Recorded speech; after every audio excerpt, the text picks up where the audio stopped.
A Ana é tradutora, escritora e estudiosa da obra. Ela já estava aqui me mostrando todas as traduções que ela já fez da obra da Virginia Woolf. Ah, a tese dela é sobre os diários, né, da Virginia, que ela traduziu para o português. Então, acho que também, como na palestra do Billy, vamos ter um pouquinho de obra e vida, né? E ela já foi pesquisadora visitante na Columbia University de Nova York, uh, traduziu os diários, como eu falei, o contos, ensaios, e atualmente é pesquisadora de pós-doutorado na Unicamp e na área de tradução e estudos culturais. Então, vamos uma salva de palmas aqui para a Ana, para a gente começar. Obrigado. Olá, gente, bom dia. Queria agradecer o convite da Fundação, queria agradecer a presença de todos e vou retomar aqui a apresentação do Rodrigo. Eu sei que muitos aqui não me conhecem, não sei quantos são familiarizados com a obra da Virginia Woolf.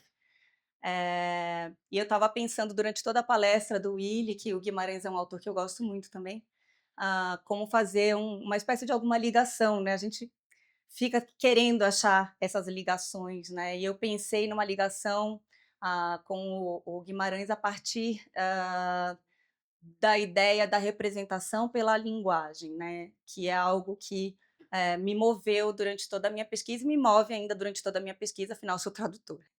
Só queria começar então apresentando para vocês as traduções que eu fiz da Virgínia.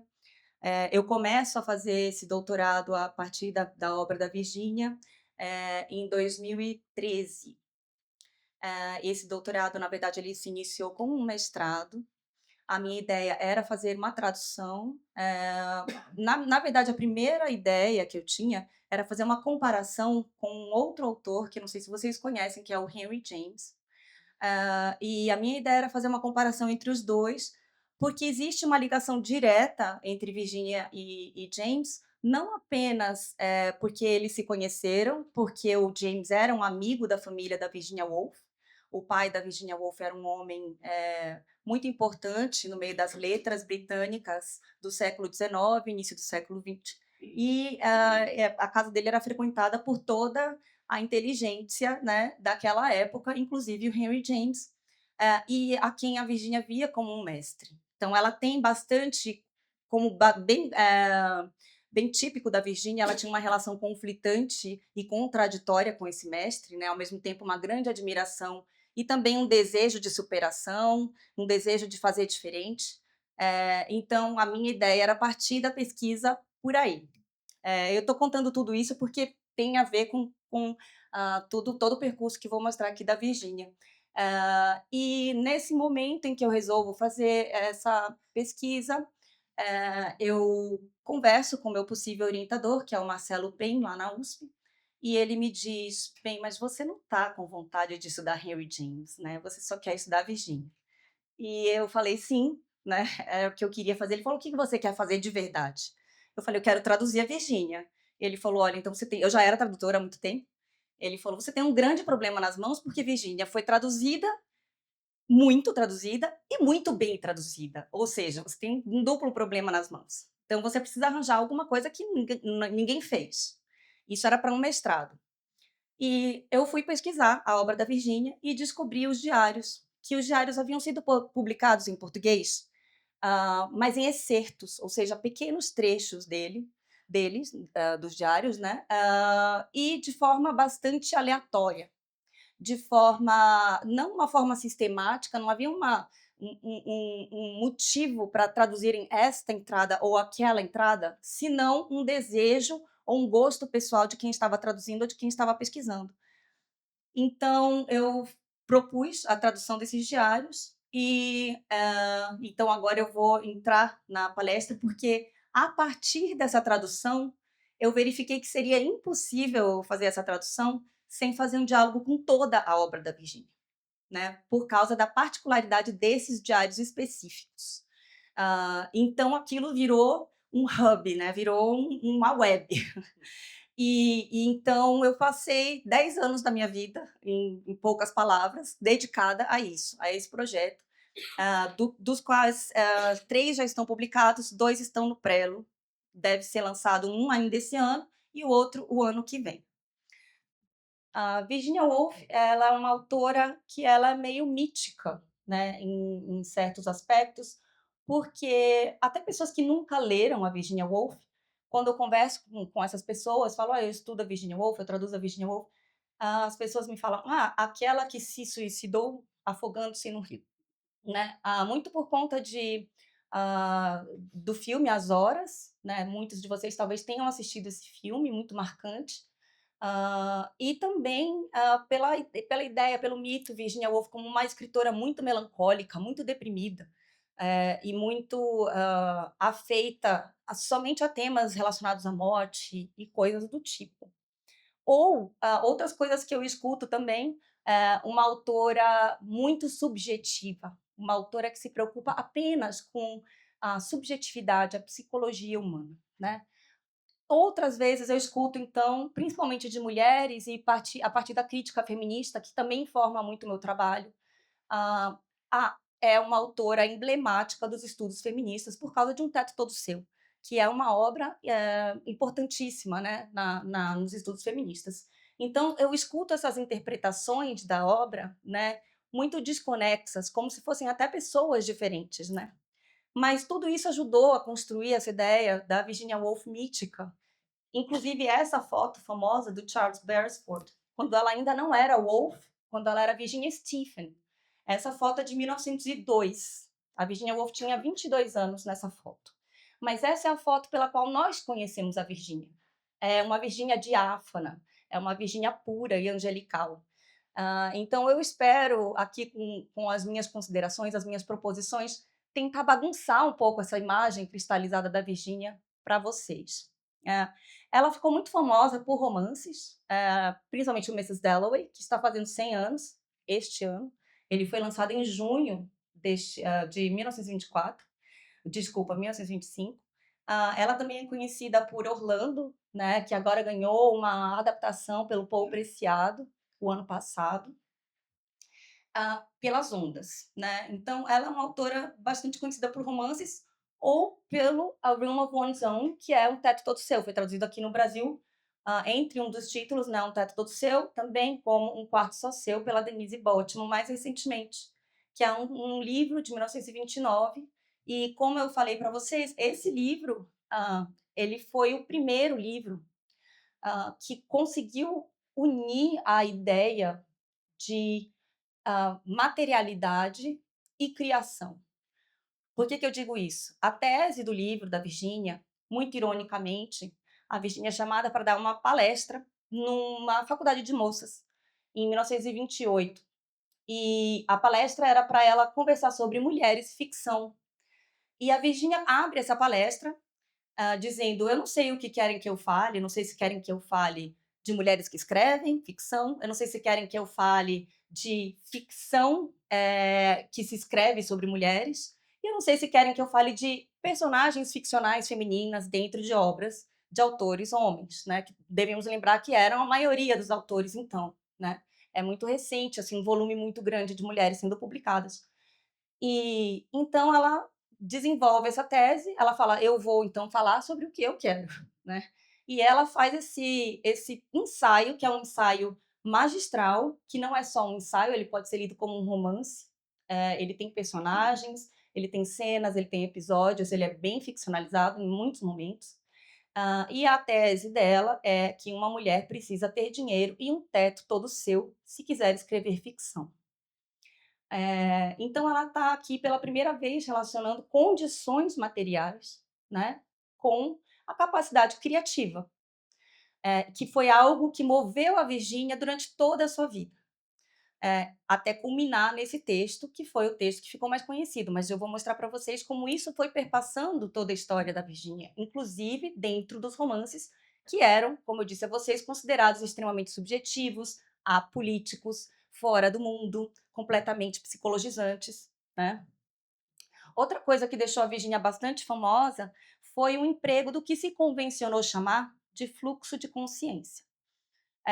Então, o que seria esse fluxo de consciência? Seria, até o século XIX, começo do XX, os autores eles entravam na cabeça dos personagens, porém usando dizendo o que os personagens estavam pensando e não reproduzindo o pensamento como ele é.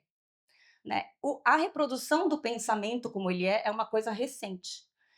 E a isso se deu o nome de fluxo de consciência. A gente associa mais essa técnica, né, que é uma técnica, ao escritor James Joyce, que é contemporâneo da Virginia Woolf. Só que o que acontece? Por que a gente não pode chamar, eu vou chamar aqui com vocês de fluxo de consciência para que a gente se entenda, mas a rigor não podemos falar de fluxo de consciência em Virginia porque não é exatamente o que ela faz. E aí vocês vão me perguntar, mas ela não entra na cabeça dos personagens, ela não reproduz o pensamento como ele é? Sim, ela faz isso, porém ela não faz como Joyce. Porque o que Joyce faz? Quando ele entra na cabeça das personagens, ele tenta reproduzir exatamente como seria. Ou seja, até as hesitações, as quebras de palavra pelo meio, né, a quebra de um pensamento pelo meio. E ele faz isso de personagem a personagem. Ele não vai saltar de uma consciência para outra na mesma frase. E a Virginia vai fazer isso. Então, ela vai fazer algo diferente. Ela não vai quebrar vocábulo, ela não vai fazer essa implosão da linguagem que a gente vê em Joyce, e que, em certa medida, nós vemos também, né, no Guimarães, né, essa reestruturação no nível do vocábulo, no nível da sintaxe, ela não fará isso, mas ela fará essa grande teia de relações em que um pensamento vai ecoar no outro, e com isso ela vai desestabilizar ideias consolidadas de identidade, que era uma preocupação da Virginia, né? Até que ponto aquilo que eu sou diz respeito apenas a mim mesmo, né? E até que ponto aquilo que eu sou diz respeito a toda uma coletividade que pensa em conjunto. Então, tudo isso está nessa técnica, né? Mas, na verdade, é uma técnica que tem uma razão de ser, ela não é uma técnica por uma técnica, ela tem uma razão de ser. Um emprego de fluxo de consciência, aqui entre aspas, né, usando as aspas com vocês, porque seria uma coisa muito mais próxima de um discurso indireto, livre, subjetivo, do que propriamente desse fluxo de consciência, como a gente convencionou chamar em outros modernistas, é o que faz muitas pessoas, quando vão ler Virginia Woolf, falarem: eu não consigo entender nada. Porque ela simplesmente ela faz exatamente isso, ela pula de uma consciência para outra e precisamos estar sempre muito atentos para saber quem está falando. Mas é justamente isso, quem está falando é essa pergunta incessante que ela nos faz, né? Dentro de todas as narrativas, quase todas, absolutamente todas. Então, a Virginia foi associada ao modernismo, apesar de, no fim da vida, principalmente 40, 41, a gente consegue perceber como ela já está se distanciando desse modernismo mais projetual, né? Nesse projeto de modernismo, que era um projeto para ela, de fato. Ela já está bem afastada já disso, né?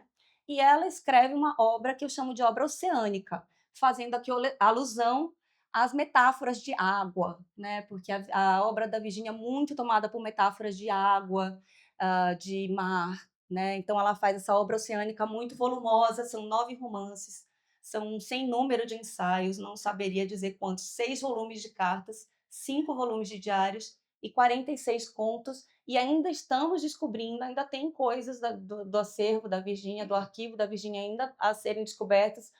O ano passado foi descoberto um texto, um apêndice a uma peça teatral da Virginia, então ainda há coisas a se descobrir. A abertura do arquivo da Virginia é algo recente, é algo que ocorreu na década de 70, após a morte do seu marido.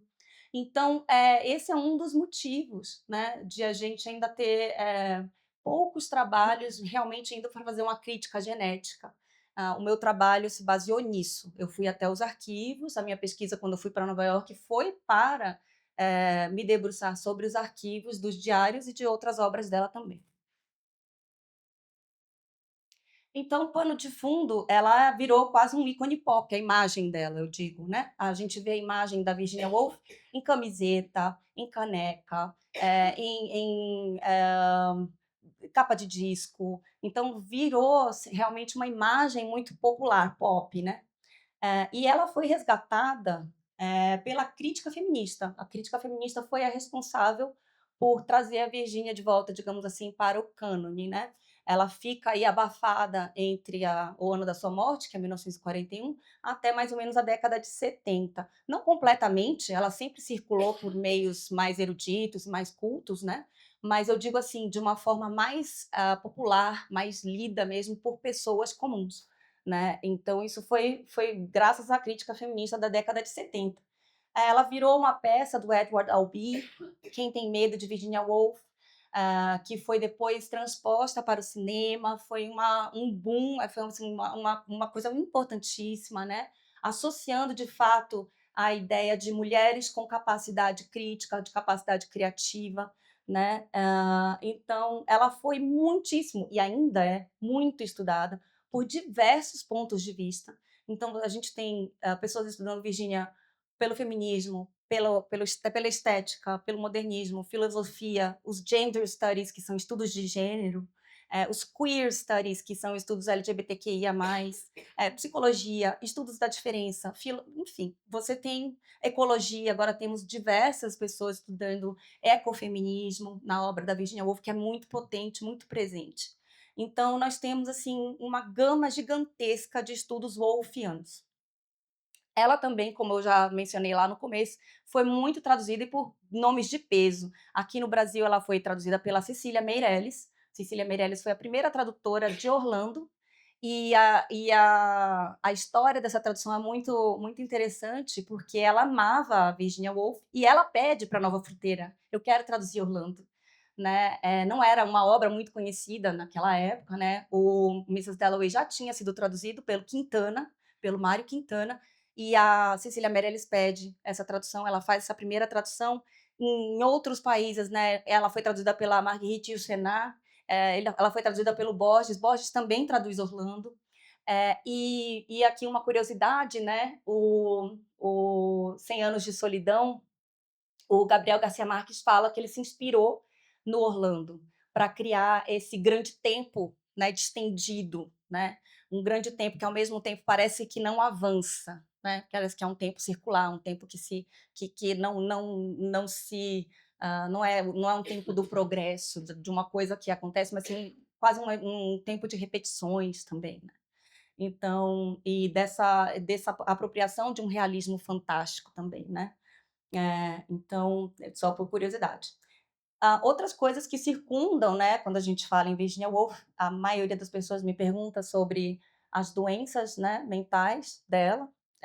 Não existia um diagnóstico na época. Hoje, por aproximação, se diz que talvez seja bipolar, talvez ela tenha tido bipolaridade. Eu coloco aqui uma grande interrogação, acho que isso não é algo relevante, né. O fato é que sim, ela foi acometida por uma condição mental durante toda a sua vida.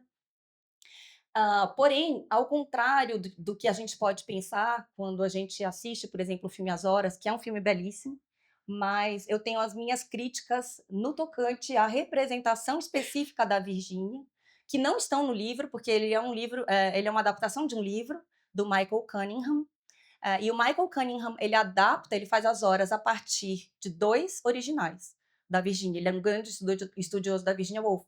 O Michael Cunningham, ele usou os diários da Virginia Woolf e usou o Mrs. Dalloway, a obra de trabalho, todos os originais de trabalho de Mrs. Dalloway, cujo título de trabalho era The Hours, era As Horas. Então ele dá esse nome para esse livro, que depois é adaptado em filme.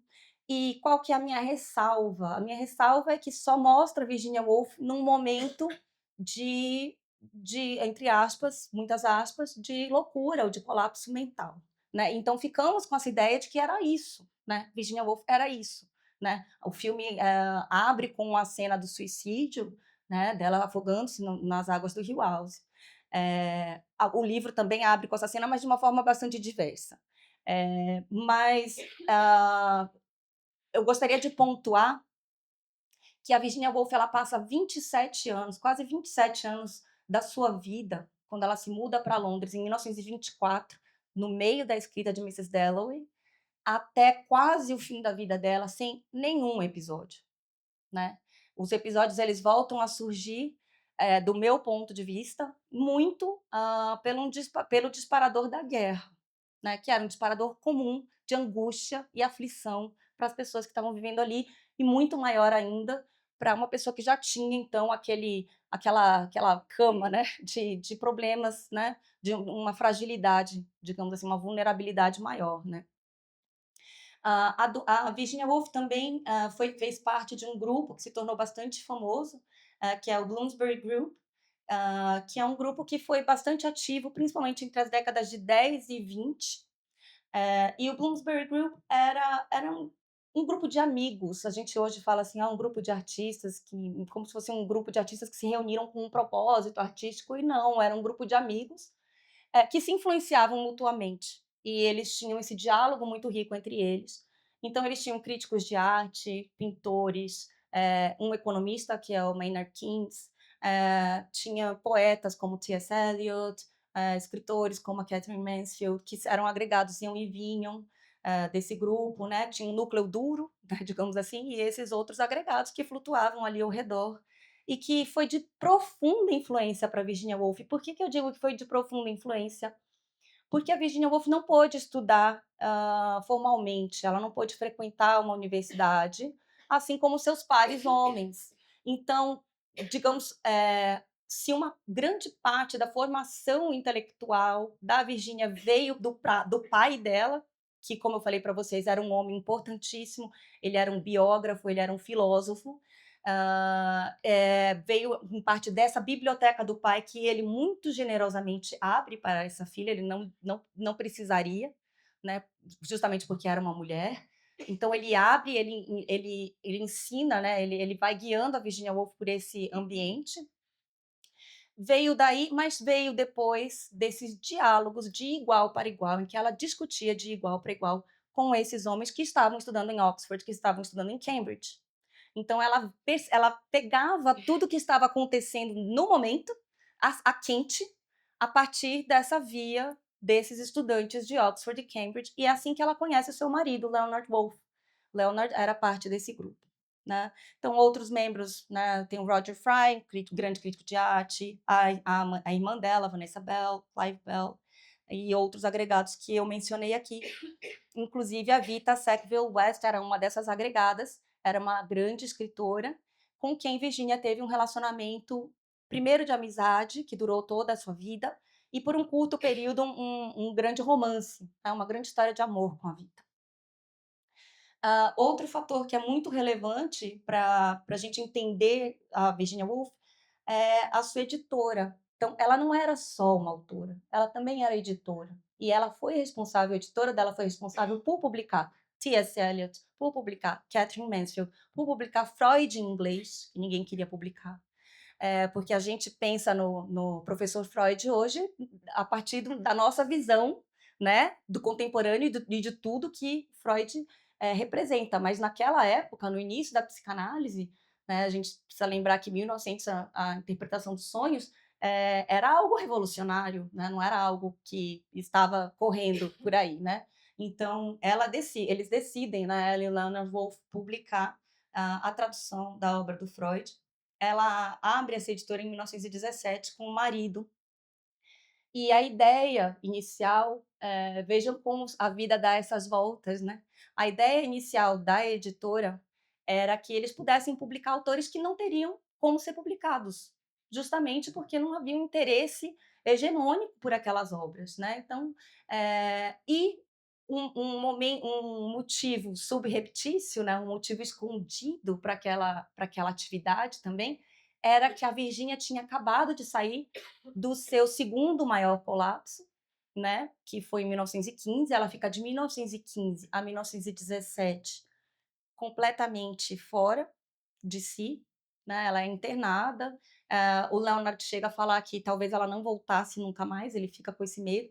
E quando ela retorna, né, quando ela se restabelece, o médico o aconselha, tenha alguma atividade manual para ela.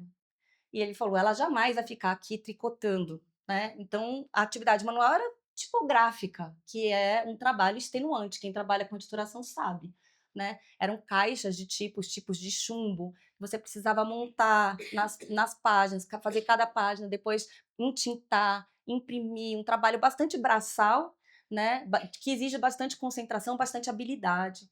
Então, começa-se essa atividade como uma coisa de uma terapia, digamos, uma terapia manual também, embora a Virginia não soubesse disso, né? Ela só vai saber disso mais tarde.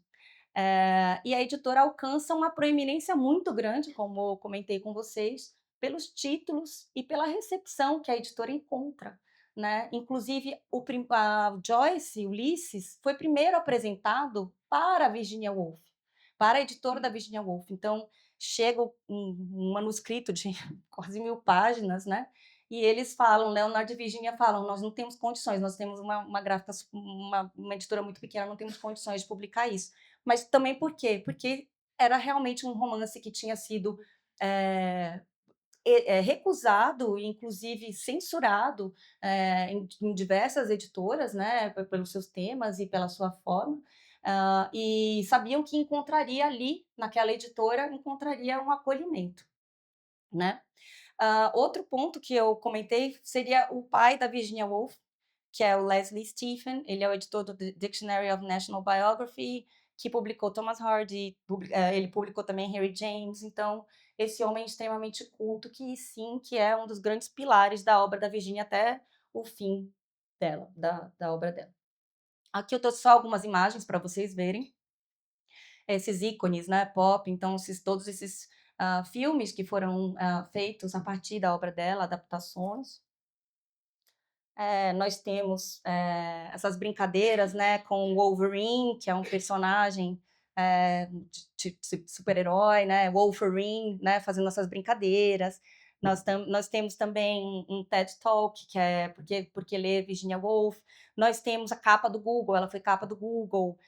Então temos bastante coisa. Nós temos também, essa homenagem dela no metrô britânico, tem uma estação que eles colocaram ali, como se tem o da Vinci Code e tem o Mrs. Dalloway, né, que seria uma estação onde começa o romance, né. Então todas essas homenagens, a gente vendo que vai saindo do puramente literário para, o imaginário e a cultura, né, das pessoas comuns. Esses filmes mais recentes, a gente tem o Vita e Virginia, que é a história do romance entre a Vita e a Virginia. Nós temos aproximações, eu comentei com vocês que temos aproximações de todos os tipos de estudos wolffianos, uma delas é inclusive com física do Einstein, pela concepção de tempo da Virginia Woolf, né. Um livro de autoajuda que eu achei muito engraçado, o que a Virginia Woolf faria, né. Então vou aqui consultar o que que ela faria para saber o que que eu também farei, né. Tem uma vela votiva, como se fosse uma santa, né, vamos acender uma vela para Santa Virginia Woolf.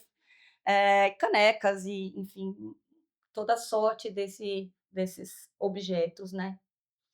E aqui, eu vou passar rapidamente pelo início da vida dela, só para que vocês conheçam. Então ela nasce no século XIX, ela nasce em 82, e aqui ela está aos 2 anos no colo da sua mãe.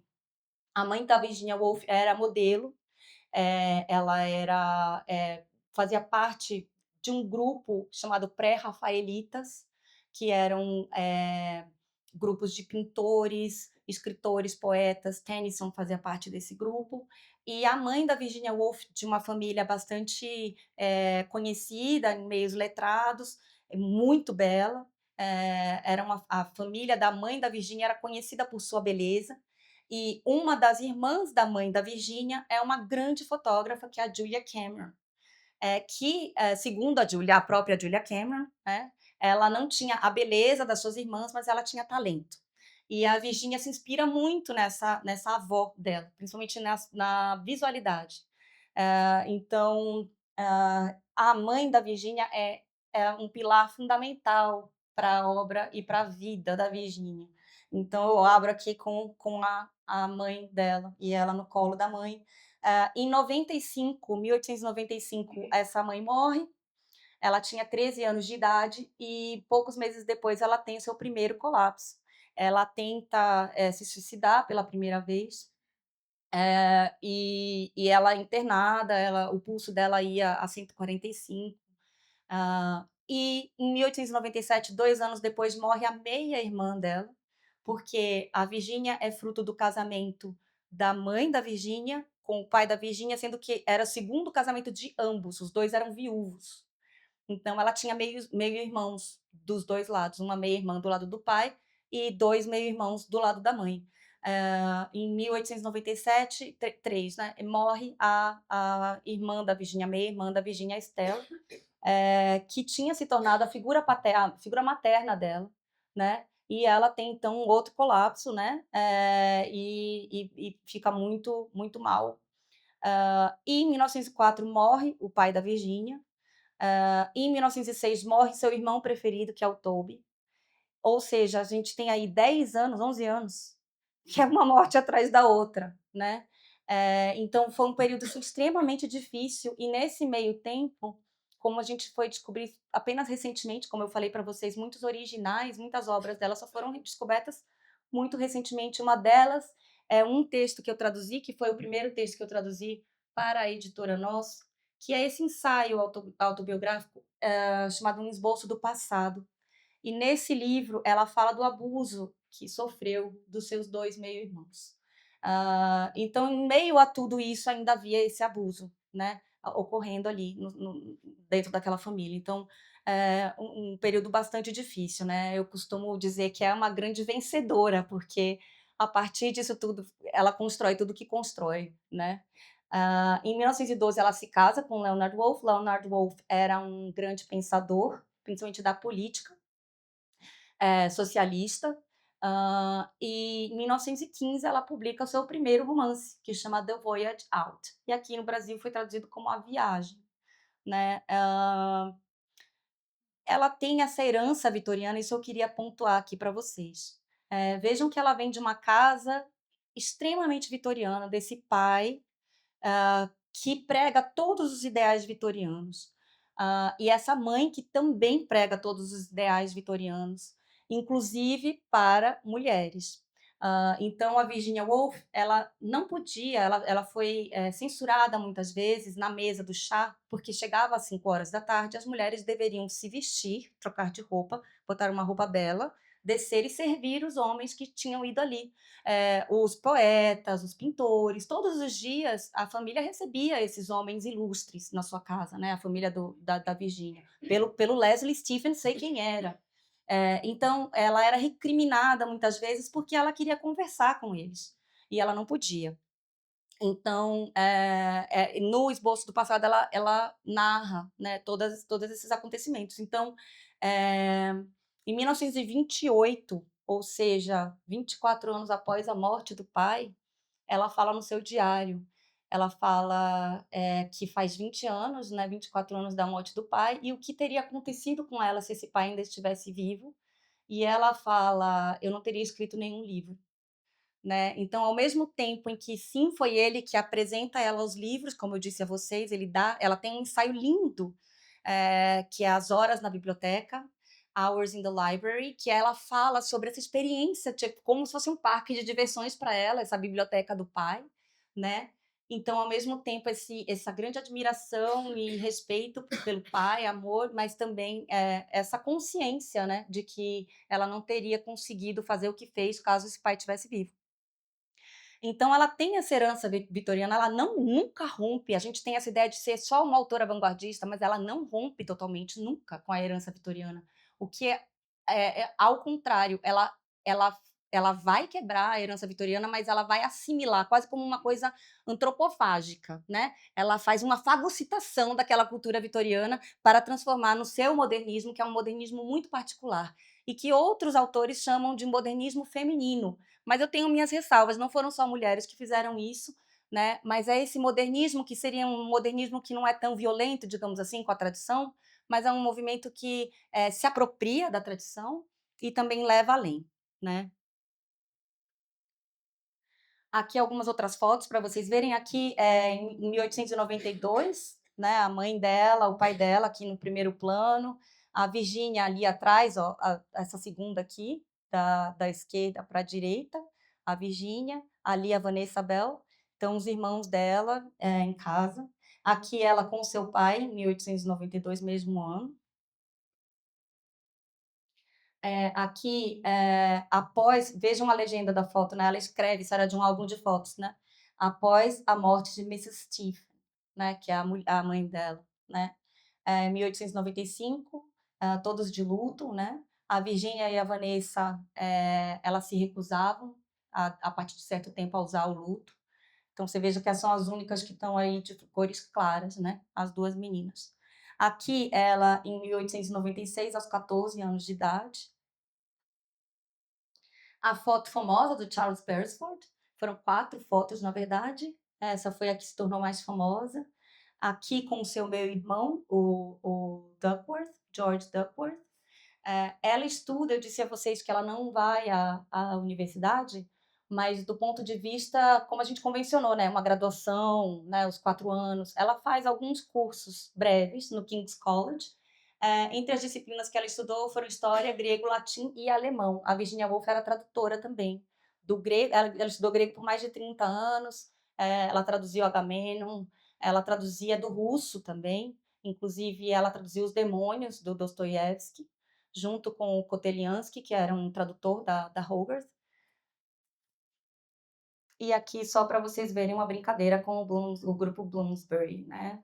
Então, aqui os membros. Aqui, esse episódio que a Virginia Woolf faz um blackface. Não sei se vocês já sabiam disso. A Virginia Woolf é esse príncipe abissínio aqui sentado na cadeira à esquerda, na extrema esquerda é a Virginia. O grupo, como eu falei para vocês, era um grupo muito satírico, era um grupo muito vanguardista, né? Então eles resolvem fazer essa brincadeira, essa pegadinha, e eles se vestem de príncipes abissínios, eles se pintam de preto, né? Eles fazem um blackface, e eles vão até a Armada Britânica, até o porto, e se apresentam como esses grandes príncipes e reis, e são recebidos com todas as honrarias. Essa foto saiu no jornal.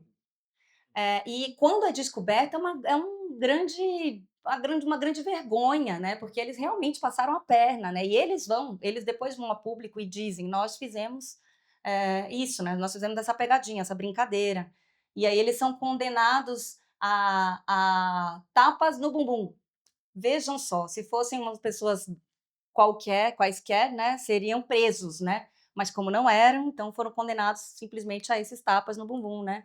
Mas vejam que a gente associa, né, a imagem como uma pessoa extremamente melancólica, deprimida, mas não era, né? É muito cheia de vida, né?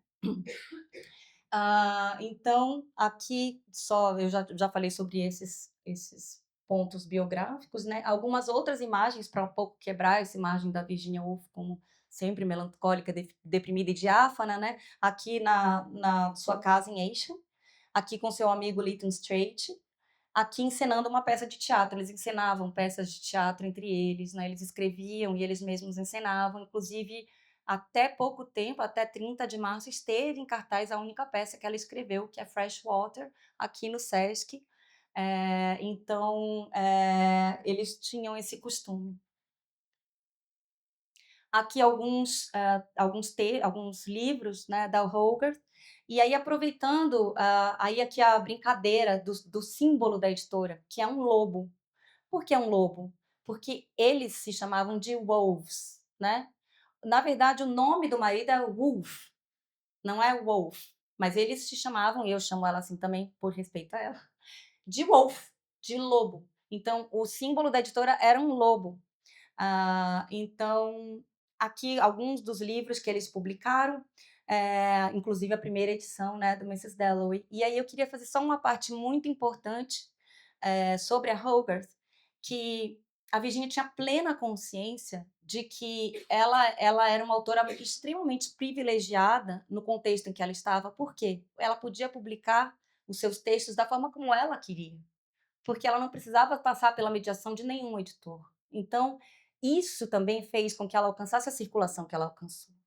Ela sabia que aquilo não ia ser modificado, que aquilo não ia ser cortado, que aquilo não ia ser extirpado, que aquilo, enfim, que aquilo ia sair como ela queria que saísse, né? E aí, eu estava conversando até agora antes com o Rodrigo sobre este ensaio sobre estar doente, que é um ensaio magnífico, curtinho, super recomendo. E fiquei muito feliz, eu traduzi com uma colega minha, wolfiana, Maria Rita Viana, professora da UFOP. Fiquei muito feliz que nós conseguimos fazer a primeira tradução para o português, não apenas para o português brasileiro, mas para o português, para o idioma português, língua portuguesa, da edição da Virgínia desse ensaio. Porque até então nós tínhamos as traduções a partir da edição da Criterion, que é uma revista que, na época, era editada pelo T.S. Eliot, o grande poeta americano radicado na Inglaterra. E ela não gostava daquela edição, do que o T.S. Eliot havia feito com o seu ensaio. Ela pega esse ensaio novamente para si, ela publica pela Hogarth, e é essa edição que a gente conseguiu traduzir aqui na nossa. Né? Então, primeira edição de como ela queria realmente que saísse. Algumas particularidades digamos, do estilo da Virginia Woolf, se é que a gente pode chamar disso, para uma autora que se dispunha a, nas palavras dela, quebrar o molde a cada livro. Ou seja, ela se dispunha a fazer diferente, a fazer outra coisa a cada novo livro que ela escrevia. Era algo que ela desejava, ela queria fazer essa experimentação, né? Só que, e isso é uma das coisas que eu abordei na minha tese, ao mesmo tempo em que a gente verifica essa tentativa formal, né, de quebrar o molde, de fazer diferente, enfim, a gente verifica que sempre existem os biografemas, né, existem sempre aqueles temas que perpassam a obra como um todo, né, então questionamentos incessantes sobre a possibilidade de representação, né, o que é o real, como é que eu conheço o real, porque a forma de representar realista para Virginia Woolf, realista aqui da tradição vitoriana, realista assim no sentido de projeto realista, né? Para ela aquilo era falso, porque a vida não ocorria daquele jeito, a vida era caótica. A vida é caótica. Ela fala, eu quero representar a vida com tudo que ela tem de rasteiro e de sublime. Num único dia, nós não vivemos grandiosidades heróicas, né? Nós temos uma vida pequena. Ela queria transpor isso, né? E com muitas dificuldades, enfrentou muitas dificuldades para fazer isso, né? Então, ela queria dar a conhecer a realidade com todas essas implicações que não se separam, né? Implicações políticas, implicações sociais, implicações de gênero. Então, tudo isso perpassando ao mesmo tempo numa grande ciranda, né? Nas obras da Virginia. Então, dentro disso tudo, um dos grandes questionamentos dela era se eu não consigo conhecer a realidade, eu também não consigo me conhecer. Eu estou sempre em transformação, estou em contínua transformação. Aquele que eu fui já não é mais. Ela, inclusive, abre esse ensaio falando disso. Ela abre esse ensaio, que é esse ensaio final. Ela começa a escrever em 39, querendo transformá-lo na sua biografia, digamos assim, nas suas memórias. E ela abre falando: eu preciso começar logo, porque as coisas que eu lembro e da forma como eu lembro hoje, amanhã eu já não vou lembrar desse jeito. Porque ela entende que a memória está em constante processo de transformação. A memória não é um repositório de que você vai lá e extrai aquilo da forma como está. Aquilo está em constante mudança. Né? Nós mudamos e com isso nós mudamos as nossas narrativas a respeito do mundo, a respeito de nós mesmos, dos outros. Né? Então, essas questões de identidade estão assim, no centro da obra. Quando a gente vê Orlando, que é a história de uma pessoa que começa sendo homem, dura 400 anos, no meio do livro ele vira, se transforma, né, em uma mulher, é justamente isso. Só que o mais assim, genial, eu acho, de Orlando, que assim, eu vejo poucas pessoas pontuando, o fato de que quando ele se transforma em mulher, quando ele vira a Orlando, ninguém acha estranho. Todos continuam tratando como se fosse o Orlando. Não há, nossa, você virou uma mulher, né? Não há existe um tratamento diferente porque virou uma mulher, porque precisa se conformar às configurações sociais, né? De acordo com uma mulher, mas não existe uma mudança intrínseca no fato de ele ser mulher ou homem, ele continua sendo a mesma pessoa, quer seja homem, quer seja mulher. Então, nisso a gente vê esses questionamentos sobre o quanto da nossa identidade é construção, o quanto da nossa identidade também é artifício, o quanto a gente pode questionar ideias de natureza, por exemplo, ideias que a gente considera tão caras para nós. Então, ela não chega a nenhuma conclusão, ela nos joga nesse abismo e a gente que faça o nosso caminho, a gente que tira as nossas conclusões, porque ela não existe uma voz autoral em nenhuma obra da Virginia que vai nos dar uma conclusão, é isso. Nem em ensaios, nem romances, nem contos, não há. Então, é esse incessante questionamento. Isso é algo que a gente vê na obra dela como um todo. Então, para mim, é algo que não muda, apesar de ela querer quebrar o molde a cada obra. É uma autora que está sempre nos limiares, no hibridismo, né, entre o que é real, entre o que é ficção. Então, por exemplo, voltando para Orlando, é um romance, mas ao mesmo tempo é uma biografia. Biografia de quem? Da Vita, da sua amante. Então, nós podemos ler, de fato, se quisermos, todos os grandes episódios da vida de Vita Sackville West estão lá. Inclusive, elas duas tiram fotos delas mesmas. Ela tira foto da Vita como Orlando, encena aquelas fotos, mas encena essas fotos a partir de imagens que já existiam no castelo de Vita Sackville West, porque Vita Sackville West era uma grande nobre de uma família muito antiga da Inglaterra. Então, é uma biografia da Vita também, só que ficcionalizada, né, romanceada. Então, nós temos esses hibridismos entre identidades, inclusive na forma, como falei para vocês, como ela faz isso na forma do romance, por exemplo, saltando de uma consciência para outra, fazendo uma consciência ecoar o pensamento de uma outra. Então, só dando um exemplo muito rapidamente do Mrs. Dalloway. Mrs. Dalloway abre, o romance abre com Clarissa Dalloway, uma senhora de seus 51 anos.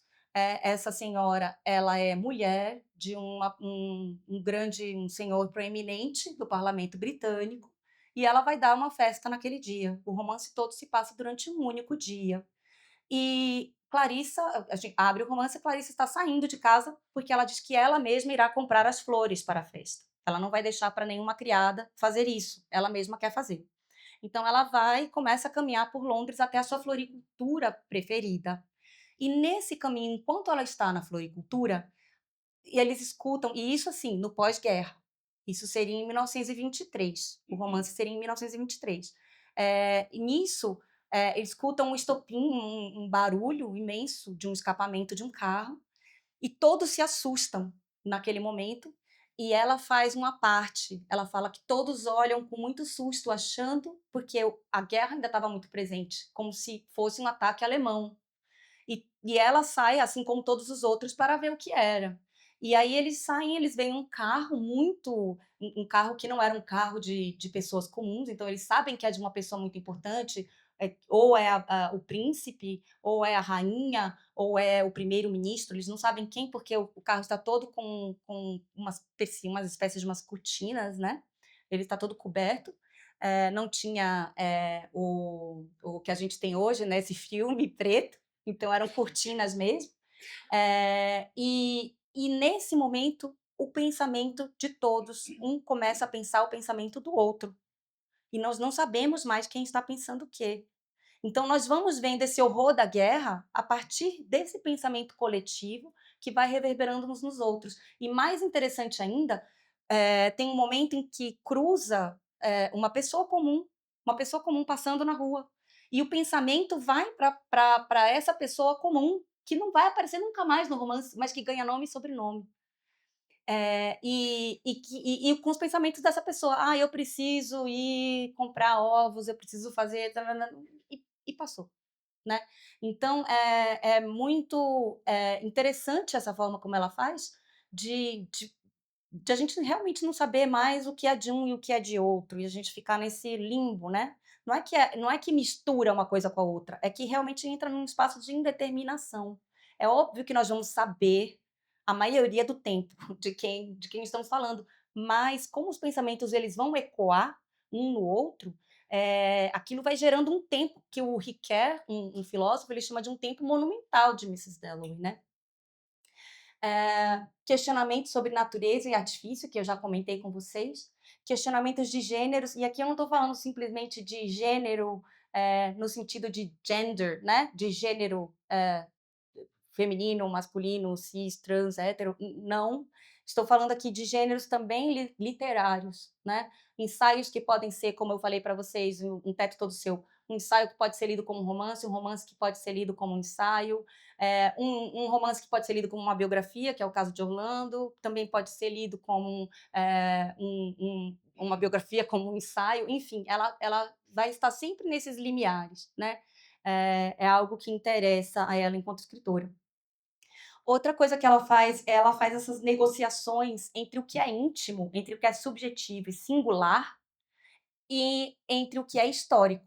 Isso é algo que ela faz em quase toda a obra dela, né. Então, por exemplo, no Mrs. Dalloway, a gente pode ler Mrs. Dalloway como uma grande elegia aos mortos da Primeira Guerra, né. Esse país em luto, essas pessoas em luto.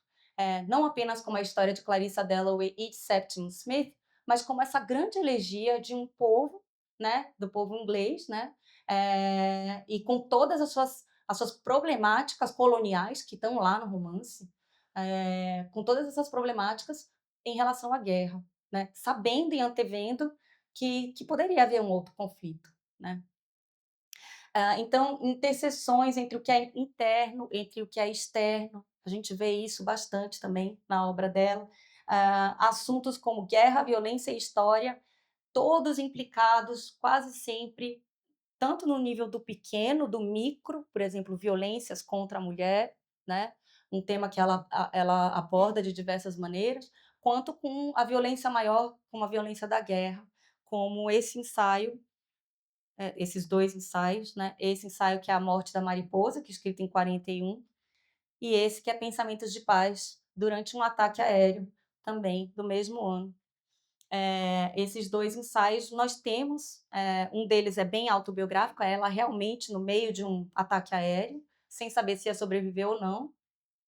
E esse é uma reflexão, a morte da mariposa seria essa fragilidade da vida, né, a mariposa como esse símbolo, essa metáfora do humano tão frágil, mas ao mesmo tempo uma vida tão valiosa, né, que seria da mariposa, mas que seria de todos nós, de cada um de nós, né. E ela, também foi uma autora muito revolucionária na abordagem de como trata o tempo no romance, né. Eu vou falar um pouco sobre isso. Aqui são algumas das obras dela mais conhecidas, notadamente os romances, né. Eh, eu já falei para vocês do interesse dela por línguas, né, que ela estudou grego, ela estudou russo, traduziu, do russo também. E aqui não tem os contos, ela só publica um livro de contos, em vida, né, e aqui são basicamente tem uma biografia que é o Roger Fry e os outros, fora o Leitor Comum que é de ensaios, todos romances, e O Teto Todo Seu, que pode ser lido como uma coisa ou outra. A gente tem, só os romances, que são os mais conhecidos ainda, né. Alguns elementos centrais, né, então eu falei do tempo como centralidade, e tem essa crítica literária, que é a Anne Banfield, uma crítica literária que recomendo muito a leitura. Nesse livro do Franco Moretti, A Cultura do Romance, um livro bastante grande, da extinta Kozak Naif, nós temos um ensaio somente sobre Mrs. Dalloway, e a Anne Banfield, ela fala que, desde o início, reconheceu-se que o tempo estava no centro da obra de Woolf, era uma marca de seu modernismo, e da mesma maneira, desde o início, reconheceu-se também o cunho filosófico de sua obra. Então, tem para um problema, assim, central da Virginia. Ela começa a sua carreira escrevendo contos. E qual era o interesse dela quando ela estava escrevendo contos? Ela mesma, ela fala isso, que o interesse dela era cristalizar um momento, com tudo que um momento tem, com toda a profundidade e com todas as nuances que um momento pode ter. E só que o que ela começa a perceber? Que um momento, ele não consegue estar separado de outros momentos, porque ele contém tudo o que aconteceu antes dele. E ele é a semente de tudo que vai acontecer no futuro. Então, um momento, na verdade, ele é um conundrum, ele é um contínuo total, né? Ele é um beco sem saída, né? Então, ela começa os seus experimentos literários com essa ideia do momento. E muitas pessoas me perguntam às vezes: "Nossa, então era uma preocupação modernista, né?" Sim, era uma preocupação modernista. Catherine Mansfield faz a mesma coisa. Só que Catherine Mansfield e Joyce, por exemplo, eles vão enxergar o momento de uma chave da epifania, que é alguma coisa parecida com o que vemos aqui no Brasil com a Clarice Lispector. Com esse momento que é um momento de extrema mudança total, em que não se pode mais voltar a ser o que era, que há uma mudança, fundamental e intrínseca naquele personagem, não há mais como voltar, né. E o que a Virgínia trabalha não é exatamente com essa ideia da epifania, ela é muito mais pessimista.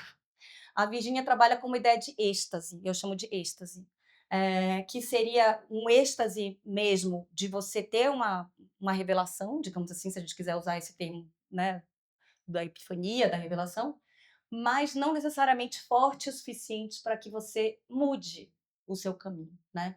Então e essa revelação pode ocorrer em uma lesma. Um dos grandes contos da Virginia Woolf é Kew Gardens, que é do ponto de vista de uma lesma, de um caracol em Kew Gardens, que é um grande parque em Londres, né. Então esse momento ele não está restrito ao ser humano, ele pode ocorrer numa casa, por exemplo. E quando é que isso acontece? Acontece em Alfarol, a segunda parte de Alfarol, que é sobre a casa olhando o passado e nos dizendo o futuro, o que vai acontecer ali dali para frente. Mas é esse olhar impessoal, digamos assim, né, então é esse tipo de momento, né. Então ela começa com essa grande preocupação. E aqui eu trouxe uma passagem do diário, é uma passagem de 27, ou seja, ela já havia escrito Mrs. Dalloway, que é de 25, e ela estava terminando Orlando. Orlando ela publica em 28.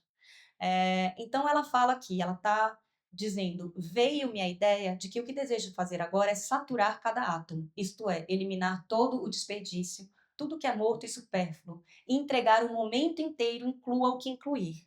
Isso ela já tinha descoberto em Mrs. Dalloway e ela quer ampliar, ela quer que é o que ela realmente faz, né, principalmente em Alfarol. Digamos que o momento é uma combinação de pensamento, sensação, a voz do mar. O desperdício, a morte, vem da inclusão de coisas que não pertencem ao momento. Essa terrível prática narrativa do realista, passar do almoço ao jantar, isso é falso e real, mera convenção. Por que introduzir algo na literatura que não seja poesia? Isso é, que não seja saturado. Não é esse, então, meu ressentimento contra os romancistas, o fato de não selecionarem nada?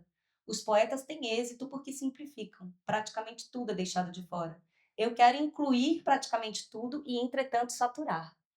Vejam aqui a contradição. Ela quer incluir tudo, mas ao mesmo tempo ela quer deixar saturado, quer deixar no osso, ela quer deixar em uma espécie de uma essência, só que é impossível. Então, a cada obra ela tenta novamente, né? Mas há um projeto, algo que ela deseja, né? E aqui da nossa crítica literária, Flora Susekind, esse é um texto de 91, que a Flora publica na Folha de São Paulo. A Folha faz um especial na Ilustrada sobre a Virgínia, e esse texto da Flora eu acho lindo, e acho muito bacana a forma como ela fala do tempo em Virgínia aqui, então vou trazer para vocês rapidamente. Ela fala que o tempo na Virgínia é central e que às vezes ele vem figurado em imagens, né? Que é algo que a Virgínia é mestre, né? Ela é muito imagética. Isso eu acho que ela herda da poesia, tanto que nós falamos de uma escrita muito poética, uma escrita muito imagética, muito visual. Então vem figurada em imagens correntes, marcos precisos, como o Big Ben marcando a passagem das horas em Mrs. Dalloway, com uma série de datas, 1880, 1891, 1907, assim por diante, que organiza a maneira de um calendário romance os anos, como as 9 diferentes posições do Sol no céu, indicadas nos breves interlúdios de As Ondas, marcando diversos momentos na vida de seus personagens vozes, né, que aqui em As Ondas ela transforma os personagens apenas em vozes, né, ela chega a esse extremo, né. Com o barulho do relógio soando cada vez mais alto para anunciar o momento presente em Orlando. Então vejam como o tempo está presente não só nessa manufatura, digamos assim, do texto literário, mas também como tema, também como imagem, então algo realmente central na obra de Virginia, né. E aqui eu já aproveito o gancho para falar sobre a visualidade. Ela, quando ela começa a publicar os contos dela, ela já publicava ensaios já fazia bastante tempo, era muito lida. Ela foi muito mais lida em vida por ensaios do que pelos seus romances, apesar de ela ter alcançado sucesso em vida como romancista. Mas ela era muito mais lida como ensaísta, né? E foi algo que se perdeu. A gente tem resgatado os ensaios dela agora, que são ensaios maravilhosos. Então, ela era chamada, quando ela começa a publicar os contos dela, de uma autora impressionista, justamente porque ela tentava dar conta dessas percepções do real que não são narrativas, mas que são sensoriais, né? Então, as cores, a sensação da grama, o jogo de luzes no céu. Então, tudo isso interessava a ela para trazer o momento à frente. Então, ela não gostava de ser chamada de uma autora impressionista, né, ela queria fazer essa ligação, queria fazer essa ponte para o romance.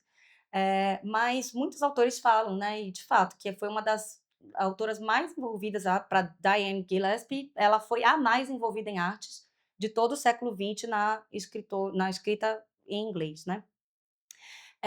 E aí várias guinadas críticas vão ver essa escrita dela visual, né, tanto em termos de influências do impressionismo, quanto do pós-impressionismo, da estética formalista, do fotográfico, e aqui muito se deve à sua tia-avó Julia Cameron, né, que foi uma grande inspiração para a Virginia, e do cinemático, o cinema também. Então tem diversos, a Virginia escreve mais de 40 ensaios, gente, sobre cinema, pintura e visualidade. Então era algo assim muito, muito, muito importante para ela. Eh, e quando ela faz o uso da primeira pessoa em seus ensaios, vejam aí a hibridade, né, esse hibridismo que ela faz, ela introduz essa primeira uma voz narrativa subjetiva no ensaio, que não era um gênero que estava tão acostumado a isso, né. Ela introduz essa ideia de que o significado da obra de arte vai se encontrar, ela é inseparável de quem está narrando, não existe isenção, né. Isenção é uma ideia que criamos, mas é claro que estamos falando de um ponto de vista, né. Então ela se apoia em Montaigne para fazer isso, e ela traz isso, assim, uma força muito grande. E a partir daí ela vai fazer também as suas incursões na visualidade, né. E a partir do impressionismo e do pós-impressionismo é que a Virginia Woolf vai começar a questionar esses modos que eu comentei de representar o real, né, é a partir daí, né. Então, algumas técnicas literárias que ela vai emprestar da crítica visual, o seu uso de discurso indireto livre, né, então, eu costumo sempre comparar com as imagens, da Catedral de Rouen por Monet. Né, você tem o Monet indo à catedral de Rouen e pintando a catedral de Rouen de manhã, meio-dia, 3 da tarde, 6 da tarde, tentando captar aquela catedral, e a cada momento em que ele vai, a catedral é outra, né, pela luz, pelas cores que são diferentes. Então você coloca todas aquelas imagens da catedral de Rouen feitas por Monet, é essa tentativa de apreender algo que é inapreensível. Eu não posso ter a catedral total, porque o momento em que eu chegar vai ser aquele momento, ela vai estar daquele jeito. Eu nunca vou poder, a não ser por um conjunto, né. Então é esse mesmo dilema, digamos assim, que o Monet encontra, é o que a Virginia está se deparando, é o que ela quer resolver, só que ela quer resolver isso na literatura. Então ela empresta muito dessas técnicas e traz para sua literatura. O fragmentário, ela nunca busca dar conta de totalidade, porque ela sabe que é impossível. Então ela alude, ela usa o fragmentário. Esses pontos de vista alternados e múltiplos, né? Então, que a gente vê, por exemplo, na arte moderna, como Picasso, né? A Virginia tenta fazer isso, esses pontos de vista múltiplos para dar conta de uma cena. Não é mais um ponto de vista único, e a partir dessa minha perspectiva eu vou criar essa cena. Eu vou criar essa cena a partir da minha perspectiva, mas também daquela, e nenhuma delas vai ser mais ou menos do que a outra, vão estar todas aqui num conjunto, né. Então ela usa isso para contrastar e enfatizar as diferenças, né. E todos, apesar disso, acho engraçado que é muito contraditório, ela é uma autora muito contraditória, ela vai dizer que um escritor cuja escrita apela principalmente ao olho é um mau escritor, ou seja, não façam isso, não fiquem só no visual. Ela fala que o autor precisa ter um terceiro olho, o autor precisa ver além dessas sensações. Vai transpor sensações, vai transpor o real, mas precisa ir além, né. E existe todo esse debate, que eu comecei aqui também falando, que a Virginia foi associada com uma autora muito preocupada, em, tratar de subjetividade, né, em tratar do psicológico. Ah, e o Eric Auerbach, ele escreve um ensaio que se tornou muito célebre sobre a Virginia, que chama A Meia Marrom, num livro dele sobre a representação literária, no Ocidente, que chama Mimesis. E o ensaio A Meia Marrom é o último ensaio de Mimesis. E o Auerbach, ele escreve esse ensaio, assim, com pouco tempo, acho que 43, ou seja, a Virginia tinha acabado de falecer, é bem, assim, a quente, né. E ele é muito perspicaz, muito arguto em todas as observações que ele faz de Virgínia. Ele fala dessa pluripessoalidade narrativa, que foi o que eu falei para vocês, esses múltiplos pontos de vista, não conseguindo se identificar uma única coisa a partir dos personagens, os personagens mudando completamente, né?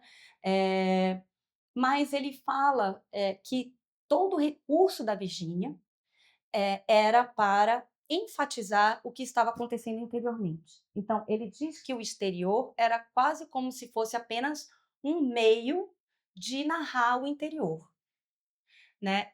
E não é o ponto, não é a forma como eu vejo e não é a forma como o Riquet vê. Eu estou junto com o Riquet, no sentido de que o interior e o exterior eles estão juntos com Virginia. Virginia é uma autora preocupada com as questões sociais da sua época, com as questões políticas da sua época, mas não é o interior não é mais importante do que o exterior. É simplesmente esse trânsito que interessa para ela, né? Então é um debate que se tem sempre, né, sobre a Virgínia. E o Riquet, ele fala no ensaio dele, no livro Tempo e Narrativa, que ele fala sobre, especificamente sobre Mrs. Dalloway, ele fala que esse tempo escavado do instante que eu contei para vocês, esse instante que está conectado com todos os outros, que é um instante monumental, na verdade, é o que produz a distinção específica do tempo, e que consiste exatamente em tecer juntos o mundo da ação, ou seja, esse mundo do que o personagem faz. O personagem sai para comprar flores,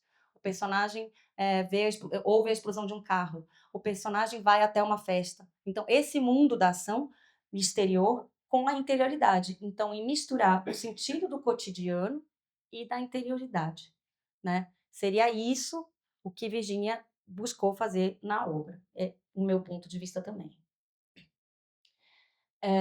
Então, ela vai buscar uma forma que vai além do realismo, né? É uma forma que ela chama da forma moderna. E aqui eu trouxe uma descrição do Antônio Cândido, num ensaio dele que chama Realidade e Realismo via Marcel Proust, mas que poderia se aplicar a Virginia. Virginia, quando ela está escrevendo o Mrs. Dalloway, ela estava lendo Proust.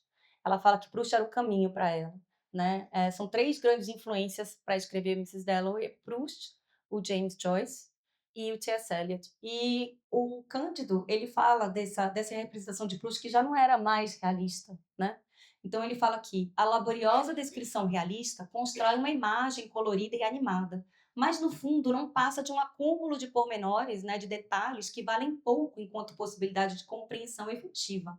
Ela estende aos seres a mesma mirada externa com que dirige aos objetos, apresentando-os como unidades autônomas de significado único que produzem uma simples aparência de sentido. Ou seja, o que o Cândido está falando é o que a Virginia falou no seu ensaio Ficção Moderna. E o que a Virginia falou? O problema da representação realista é que não passa de uma casca, né? Não me interessa saber só se o personagem, só o que acontece na história. Eu quero saber como aquilo está acontecendo e como aquilo está reverberando dentro de cada personagem. É isso que eu quero saber, né? É isso que a literatura me dá e que outras artes não me dão, né? E é isso que, como modernista, eu quero fazer. Né? E é isso que o Antônio Cândido está falando aqui sobre Proust. E Virginia enxerga isso em Proust e quer fazer, quer emular, né? Isso também. Né? E não tinha como a gente falar de Virginia sem falar de feminismo. Oi, desculpa. E o feminismo, ele informa toda a obra de Virginia Woolf, né? Desde a crítica das instituições britânicas, como o lar, como eu falei para vocês, a universidade, o Museu Britânico Whitehall, a resistência dela à guerra. Virginia Woolf foi pacifista. Virginia Woolf foi uma das pessoas que, com o grupo dela de Bloomsbury, acolheram a Guernica de Picasso, por exemplo, para impedir que ela fosse destruída. Eles também recebem Freud na Inglaterra, quando Freud está fugindo da perseguição nazista. Então, a resistência à guerra, o patriotismo, ao nacionalismo, né, à resistência ao patriotismo. A Virginia Woolf via o patriotismo, ela associava com o patriarcalismo, né, com o sistema patriarcal, essa ideia de que a nação é mais importante do que o ser humano, né, a nação acima de tudo, o ser humano servindo a sua nação. Né, ela fala, como mulher eu não tenho nação, né, como mulher eu sou o mundo, não existe isso. Né? E ela fala o seu conceito de gênero, a leitura que ela faz da história, a leitura que ela faz da tradição literária, a forma narrativa dela e a forma da sua frase, que a Pamela Cole, isso aqui é uma grande crítica wolfiana, que a Pamela Cole quer falar aqui com a forma da frase, né? É uma coisa que a Hélène Cixous, uma crítica mais recente, século XX, vai falar no Sorriso da Medusa sobre, por exemplo, Clarice Lispector. O que seria essa forma da frase? Uma forma da frase que é cheia de volutas, é cheia de idas e vindas, é uma forma que não tem uma direção definida. Então, essa frase que começa a falar de uma coisa, depois vai falando de outra, depois falando de outra, depois volta daquela primeira. Então, essa forma seria uma forma feminina, né, do ponto de vista da Pamela Cole. Isso apesar de a Virginia Woolf ter muitos problemas com se denominar feminista. Se nós perguntássemos a ela, você é feminista, ela diria que ela não é. Porque ela tinha muitos problemas com o feminismo enquanto um movimento de carteirinha, né? Em que todas as pessoas que pertencem ao movimento precisam concordar com tudo ou não são parte daquele movimento. Ela tinha ojeriza a isso, né? Mas era extremamente feminista, obviamente, mas ela não se diria feminista de projeto. Ela se diria feminista em termos de conceito, mas não em termos de, olha, eu sou carteirinha feminista, então eu acredito nisso que me dizem que eu devo acreditar e é assim que eu devo me portar, né? Ela não gostava disso. Inclusive, foi bastante atacada pelo próprio feminismo quando ela lança o Teto Todo Seu, porque no último capítulo, são 6 capítulos, né, o Teto Todo Seu, no último capítulo ela faz uma apologia ao que ela chama de mente andrógena, né, e aí aqui a gente pode até encontrar uma correlação com essa mente andrógena da Diodorin, né, que seria o ser humano, né? Nós todos, assim, não nos encaixamos em caixinhas, né? Somos muito mais do que nossos gêneros, do que nossas nacionalidades, do que nossas, enfim, né? Somos muito mais do que isso. Então, ela tinha essa visão. A estética wolfiana foi muito apontada, como eu falei para vocês, nesse ensaio A Meia Marrom, do Eric Auerbach. Uma estética muito particular. Apesar de modernista, Eric Auerbach não escreve, quando ele vai falar sobre o modernismo, ele não escolhe Joyce. Por que ele não escolhe Joyce? Porque Joyce era um modernismo muito mais projetual do que de Virginia. O de Virginia era esse modernismo que, como eu disse a vocês, ele está em conversa, em diálogo constante com a forma realista. Ou seja, ele está em constante diálogo com a necessidade, ou, digamos, um imperativo de, apesar de tudo, eu estar contando uma história. Apesar de tudo, eu ainda estou dentro dessas molduras que me foram dadas pela tradição, né? Eu estou quebrando essas molduras, mas eu também estou dentro, né? Então, essa estética wolfiana é única da Virginia, né? E a gente tem, nos anos 90, uma virada nos estudos da Woolf, quando a gente percebe que as coisas não estão separadas na obra dela. Não é que essa obra é feminista e aquela obra é estética. Não é que aqui ela está preocupada com a forma e ali ela está preocupada com a guerra. Ela está fazendo isso ao mesmo tempo em todas as obras. Ela está fazendo uma grande mistura, um grande navegar por esses limiares, e é isso que interessa para ela. Tem uma passagem do diário que é muito engraçada, que ela fala que ela pagou caro por essa brincadeira, ela chama de brincadeira, que ela faz, porque ela coloca como subtítulo de Orlando uma biografia. Né? E como eu falei para vocês, pode ser lido como uma biografia. Só que o que acontece? As livrarias começam a colocar na seção de biografia, e ela não quer que seja colocada na seção de biografia. Então ela começa a ir de livraria em livraria para tirar o livro de lá e falar para os livreiros que não era para o livro estar lá, que era, se quisessem botar, botem em qualquer lugar, mas não bota na biografia, bota no romance, ou bota ali na frente que não tem uma categoria, né, estabelecida. Então, isso é muito típico dela, né? Outra característica que veio à tona, né, quando a gente começou, por que houve, só aqui uma parte, por que houve essa virada justamente na década de 90? Eu falei para vocês que o montante grande os diários, a maioria dos ensaios, as cartas, alguns ensaios autobiográficos, só foram abertos esse arquivo a partir do final da década de 70, década de 80. Então, houve todos esses 10 anos em que os críticos começaram a ler isso e começaram a reler a obra de Virginia Woolf à luz de toda essa obra, né?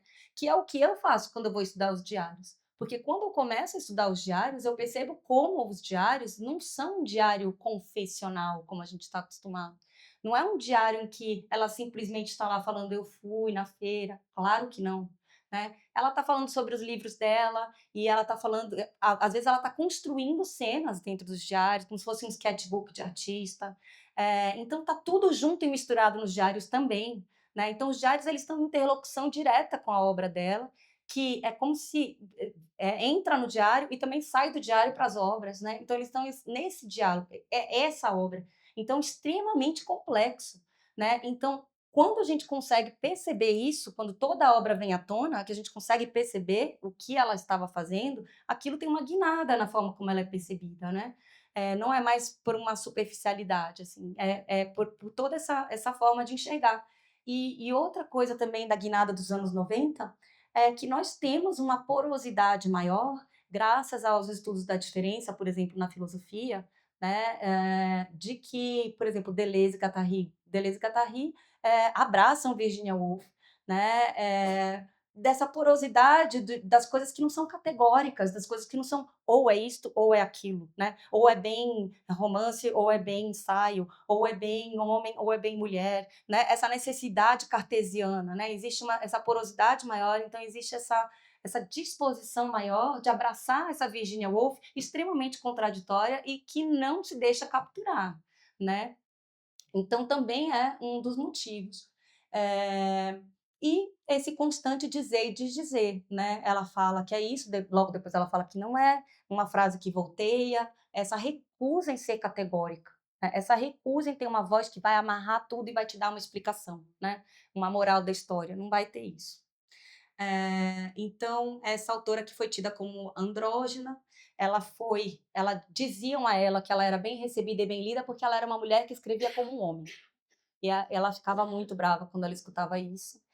Inclusive, ela recusou fazer parte da Academia de Letras. Ela recebeu um convite de um amigo dela para fazer parte, mas assim, era aquelas coisas de comitê, né, por baixo dos panos. Então, ela é, como se fala, sondada, né? Ela escreve isso no diário. E ele chega para ela e fala: a gente vai colocar você apesar de você ser uma mulher. Aí ela falou: eu não quero. Né? Ela recusa. Apesar de você ser uma mulher, você ficará aqui. Não, eu não quero, né?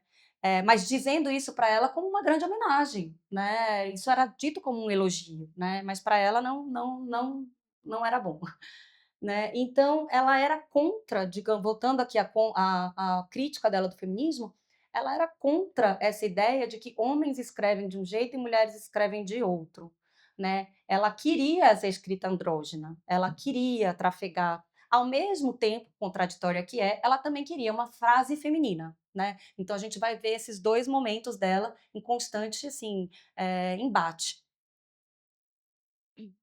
E eu não sei o tempo, quanto tempo eu tenho, mas vou falar um pouco de Mrs. Dalloway e depois dos diários e a gente fecha.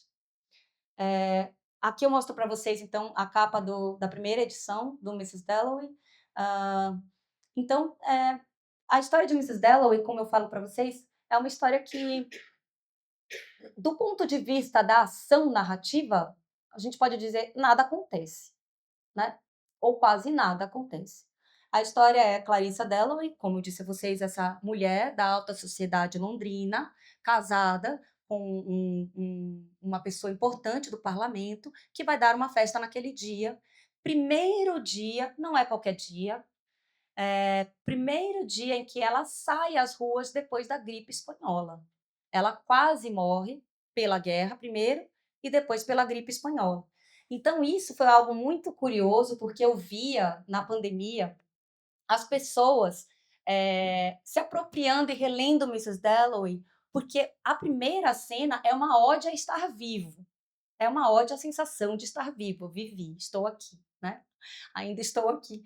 E Virginia, e as pessoas durante a pandemia, elas faziam, elas roubavam a primeira frase do romance, que é: Mrs. Dalloway disse que ela mesma iria comprar as flores. Essa é a primeira frase do romance.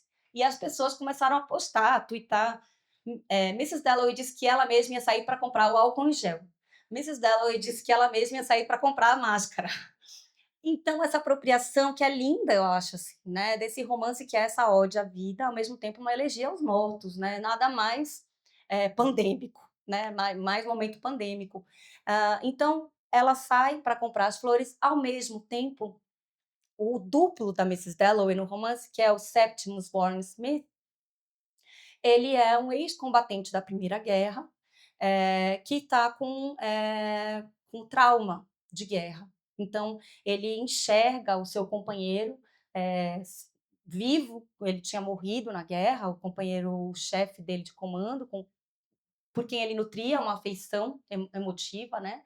É, provavelmente amorosa por esse homem, e ele continua a vê-lo, ele escuta os passarinhos cantarem grego, ele não consegue mais se adaptar à vida normal, à vida do cotidiano, e ele sai porque ele vai ter uma consulta com um médico, mais um médico que eles vão visitar, porque ele não está se recuperando bem, e nesse momento, então, ele sai junto também com Mrs. Dalloway por Londres. E ao final, então, tem a festa, o livro termina com a festa. Eu vou dar um spoiler aqui, mas não é nada que não vai valer a pena vocês verem o romance, porque não é isso que vai fazer a grandeza do romance. Né? No final, a Mrs. Dalloway recebe a notícia de que um homem, um jovem, se matou, né? Que era o Septimus, ele havia se matado naquele dia. E ela existe um momento ali na festa, quem já leu pode reler, que é muito interessante, em que ela pensa com o Septimus, né? Ela é quase como se ela pensasse, tivesse a sensação que Septimus teve ao se matar durante aquela festa, né? Enquanto ela está lá postada como uma grande dama e etc e tal. Então existem essas confluências, essas reverberações entre esses dois principais personagens também, Septimus e Clarissa, né? Então, ao mesmo tempo, como eu disse a vocês, é um romance que vai tratar da guerra e dessa ruína, desse como viver em meio à ruína, né? O que fazemos daqui para frente? Qual é a esperança que existe para nós? Então, são esses questionamentos que cada pessoa vai ter de um jeito, é o que estão ali no Mrs. Dalloway fazendo essa grande teia, né? Que o Riquet chama desse tempo monumental, todos pensando cada qual a sua maneira, como é possível seguir em frente diante dessa tragédia, diante desse morticínio, né? Então, essa é a história, digamos assim, de Mrs. Dalloway. Mas é óbvio que a história não é o mais importante, né? Então, alguns aspectos que eu posso destacar, né?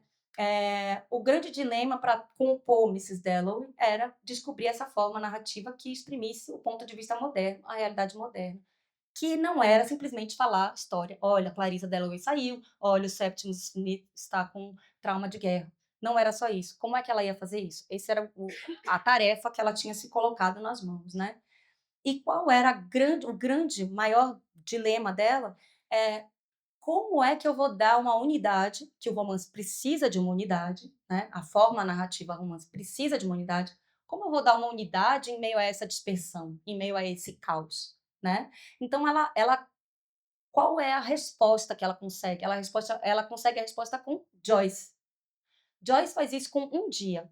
Ela falou: se eu tratar um dia, eu consigo fazer isso. Ele fez isso, eu vou conseguir, né? Então, ele dá aquele dia, mas que aquele dia não é um dia qualquer. Como eu disse, é o primeiro dia que ela sai, é o primeiro dia que ela vê o mundo depois daquela ruína, e esse dia está conectado a todos os outros dias que ela e os outros personagens viveram. Então, é um dia que vai trazer esse tempo consigo, né? Na mala, assim, né? Então, ela toma modelo das artes visuais para o fragmentário e o Joyce, né? Nasce como um conto, nasce como esse conto aqui, Mrs. Dalloway in Bond Street, e a partir daqui ela desdobra no romance. Porém, gente, a personagem da Clarissa Dalloway já estava tá no primeiro romance da Virginia. Não é uma personagem principal, é uma personagem en passant. E Mrs. Dalloway foi um romance que exigiu tanto da Virginia que ela continua, entre aspas, a escrever o romance depois do romance. Ela faz uma série de contos que hoje a gente chamaria de spin-offs, que são personagens que estavam na festa, que não aparecem no romance, que ela nem fala, nem menciona, mas que são vidas que estavam lá naquela festa e que ela vai narrar as vidas dessas histórias, sabe, com esses contos, assim. Então, é algo que, assim, que tomou conta dela de uma maneira, muito intensa, que ela não teve com nenhum dos outros romances dela, foi algo de Mrs. Dalloway. Então é uma personagem que estava com ela. O primeiro romance ela publicou em 1915, mas ela começa a escrever em 1910. Ou seja, é uma personagem que está com ela, sei lá, há 20, 15 anos, no mínimo, né? Então era algo muito forte para ela, né? Ela abole a primeira pessoa, ela escolhe abolir, então ela faz esse narrador, é uma espécie de um narrador onisciente, um narrador que tudo sabe, só que muito wolfianamente, esse narrador onisciente, ele não é onisciente de jeito nenhum, ele não sabe, né? Então, ora esse narrador entra na cabeça das personagens, mas quando ele entra na cabeça, é quase como se ele fosse um observador do pensamento. Não é como se ele soubesse o sentimento profundo. E ele vai nos dar pistas daquilo. E a partir daí a gente vai tirar nossas conclusões. Não vai nos dizer, olha, sentiu isso aqui de fato, né? Vai simplesmente como se fosse tirar uma foto de um pensamento e vai embora, vai para um próximo personagem. E aqui eu falei do Deleuze, que o Deleuze e o Guattari, eles se inspiraram muito na Virginia para criar uma ideia do que eles chamam de devir mulher, que é esse devir que não é categórico, que não é ou isto ou aquilo, mas que seria próximo do que o filósofo Derrida chama de différance. E différance seria é isto e é aquilo ao mesmo tempo, né? Então, o Deleuze e o Guattari, eles vão falar sobre brevemente aqui, sobre a Virgínia e falando sobre a concepção temporal dela, e falam aqui em diferença e repetição. Nunca um presente passaria se ele não fosse ao mesmo tempo, e aqui eles colocam aspas, passado e presente. Nunca um passado existiria se ele não tivesse sido constituído ao mesmo tempo em que foi presente. Ou seja, que é uma concepção de um outro filósofo, que é o Bergson, que o Deleuze e o Guattari gostam muito, em que o Bergson ele fala: não dá para a gente saber qual é o momento presente, porque assim que você aponta o dedo, já passou, né? Um momento presente ele não existe, né? Se a gente parar para pensar, ele já virou passado, já virou passado, já virou passado. Então é inapreensível a rigor, né? É esse fugaz inapreensível da vida, né? Então, a Virginia Woolf, em Um Esboço do Passado, ela fala sobre isso, porque o tempo realmente é crucial para ela. Ela fala: isso é que é indescritível. Isso é o que torna todas as imagens estáticas demais. Pois tão logo dizemos é assim, já virou passado e se alterou. Né? Então, aí ela está falando sobre a dificuldade dela de narrar o passado, o seu próprio passado. E é por isso que ela chama de esboço do passado. Vejam que ela não é categórica nem com as suas próprias memórias. Ela fala, eu acho que foi assim, né? Ela não pode ter certeza que foi assim, né? Então, ela está colocando isso em questão. Como eu falei para vocês, Joyce, Proust e Eliot, né? Com Proust, ela aprende o passado em prestações, né? Ela faz uma espécie de Em Busca do Tempo Perdido, né? Trazendo esse passado em prestações, que ela faz cavernas, ela chama de cavernas, que vão unir esses personagens dentro de um tempo maior, e que esse tempo maior ela salta até um futuro que ela antevê, um futuro em que a Inglaterra não existirá mais. Em alguns momentos do romance tem essa estranheza em que ela narra para a gente um futuro assim quase um distópico, e tem momentos em que vai para um passado dos druidas, né? De quando era só um pântano, Londres era só um pântano e tudo mais. Então ela tenta fazer isso, ela tenta fazer esse tempo dentro desse único dia, né?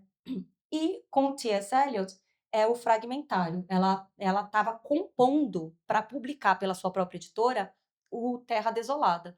Então, quando ela lê o T.S. Eliot, ela vê o que ele consegue fazer essa unidade em meio à fragmentação, ela também consegue achar uma forma para isso que ela desejava fazer. Então, esses túneis que eu falei para vocês, né? Com esses túneis, ela consegue criar diversas relações entre os pontos de vista, ela consegue criar o que a Anne Benfield chama, eu acho muito feliz isso, um passado comum, independente da mente individual, que é assinalado no tempo público, ou seja, no tempo da ação narrativa, pelo bater das horas. Então, no romance, como a gente está dentro desses tempos subjetivos que estão formando um único tempo maior, digamos assim, quem que está assinalando o passar do tempo? São os relógios. Diversos relógios. A gente tem o Big Bang, mas tem outros relógios também. Relógios de igrejas, outros relógios de casas, né? Esses relógios, as horas estão sendo sempre marcadas. Não à toa o romance ia se chamar As Horas, né? E depois vira Mrs. Dalloway. E aí eu queria só lançar uma provocação para vocês, porque é algo que nunca ninguém chegou a nenhuma conclusão e sempre se discute muito por que, que a Virginia mudou esse título, é tão lindo As Horas, né? Por que, que ela coloca a Mrs. Dalloway? Além do mais, é um romance que não fala só da Mrs. Dalloway, né? São dois personagens principais, Clarice e Septimus, e fora isso, todos os outros que estão em torno, né? E ela dá esse nome de Mrs. Dalloway. E uma das isso aqui, né? Eu acho que ela dá isso para enfatizar esse aspecto feminino mesmo. Um romance escrito por uma mulher com o nome de uma mulher, porque até então nós tínhamos romances escritos por homens com nomes de mulheres, né? Como Madame Bovary, por exemplo. Aqui a gente tem Mrs. Dalloway, que é escrito por uma mulher, né? Então eu acredito que é por esse motivo que ela não deixou como As Horas, né? Então, vou pular aqui, que eu já falei sobre isso. Alguns temas assim muito importantes seria a, a sexualidade, né? O queer. Tanto Clarissa, a grande paixão da vida de Clarissa foi Sally Seton, uma amiga de infância, por quem ela foi muito apaixonada e com quem não pôde ficar pelos ditames da época, né? E o Septimus Smith, como eu disse para vocês, existem diversas indicações ali na própria narrativa, quando ela entra na cabeça do Septimus, de que havia um amor, né? Um amor erótico, um amor amoroso, né? Digamos assim, pelo seu parceiro morto na guerra, o seu comandante, que é o Evans, né? Então, dos dois lados a gente tem esse amor queer, né? Tanto da Clarissa como do Septimus. O desejo feminino como interditado, principalmente em relação a Sally Seton. E agora eu estou traduzindo Mrs. Dalloway, vai sair em junho. E é engraçado porque a tradução é a leitura mais próxima que você pode fazer de um texto. Eu tenho essa plena convicção. Não existe outra leitura mais próxima que você possa fazer, né? Existe uma crítica, uma teórica, que eu gosto muito, que se chama Gayatri Spivak, que é uma grande tradutora também, e a Gayatri Spivak, ela compara a tradução a um ato sexual, né? Que você se entrega de uma maneira que você não se entrega ao texto de outra maneira quando você é só um leitor, né? Você é um leitor, mas um leitor privilegiado, digamos assim. E nisso eu fui vendo como tem passagens do Mrs. Dalloway dando conta desse desejo feminino, inclusive assim com cenas do orgasmo feminino, e que muitas traduções, a maioria das traduções que eu fui vendo, eu não vi nenhuma que trouxe isso à frente, assim. É apagado, assim. E é muito interessante, porque é essa mulher que está rememorando em muitos momentos dessa narrativa esse desejo que ela não pôde realizar com essa mulher que ela amava, né? Então, é um tema muito forte, aparece em diversos momentos, né? Esse desejo feminino sexual, mas também um desejo feminino de ascensão, um desejo feminino de ser uma pessoa na sociedade, não ser apenas estar à margem de um homem, seja do pai ou seja do marido, né? Outro tema é a perspectiva feminina, né, que já está no título, como eu trouxe aqui a provocação para vocês. Outro tema é o colonialismo, o imperialismo britânico. Ela traz personagens da Irlanda, ela traz que estão ali sendo marginalizados na cultura britânica de Londres, né? Ela traz o personagem do Peter, que foi um namorado dela de adolescência, e que ele vai para a Índia e para o Ceilão, ele está retornando da Índia quando começa o romance, e falando sobre essas diferenças, né, entre ser um cidadão, que não é um cidadão da Índia, não é um cidadão do Império Britânico, assim como é um cidadão londrino, né? Noções de guerra e de nação, e o autobiográfico pelo Septimus, porque a, ela usa tudo o que aconteceu com ela mesma, todos os colapsos que ela havia sofrido, ela entrega ao Septimus. Então ela escutava pássaros em grego, ela via a rainha da Inglaterra atrás da cortina da casa dela, e ela empresta tudo isso para o Septimus. Inclusive tem um momento em que ela está nos diários e ela se coloca essa pergunta, ela fala: "Será que eu não estou sendo biográfica demais? Será que eu não estou entregando demais aquilo que eu sou?" Era uma questão para ela, ela achava que ela deveria, como modernista, ser impessoal e ser simplesmente uma ficcionista. Mas ela entendia também que era impossível você se descolar daquilo que você vive, né. Então ela resolve que ela não vai cortar essas cenas do Septimus e que vai entregar a ele, eh ela compara esse trauma que ela sofreu, né, vítima de abuso e de todas aquelas mortes na família e de tudo mais, com o trauma de um soldado recém-chegado da guerra. E eu vou só falar brevemente, por causa do tempo, ah, dos diários. Ela escreve os diários a vida toda. Ela escreve de 1897, quando ela tinha 15 anos, até 1941, que é quando ela morre. Então a publicação dele é póstuma. A primeira edição foi essa edição aqui pelo Leonard Woolf, em 1953. Então vejam que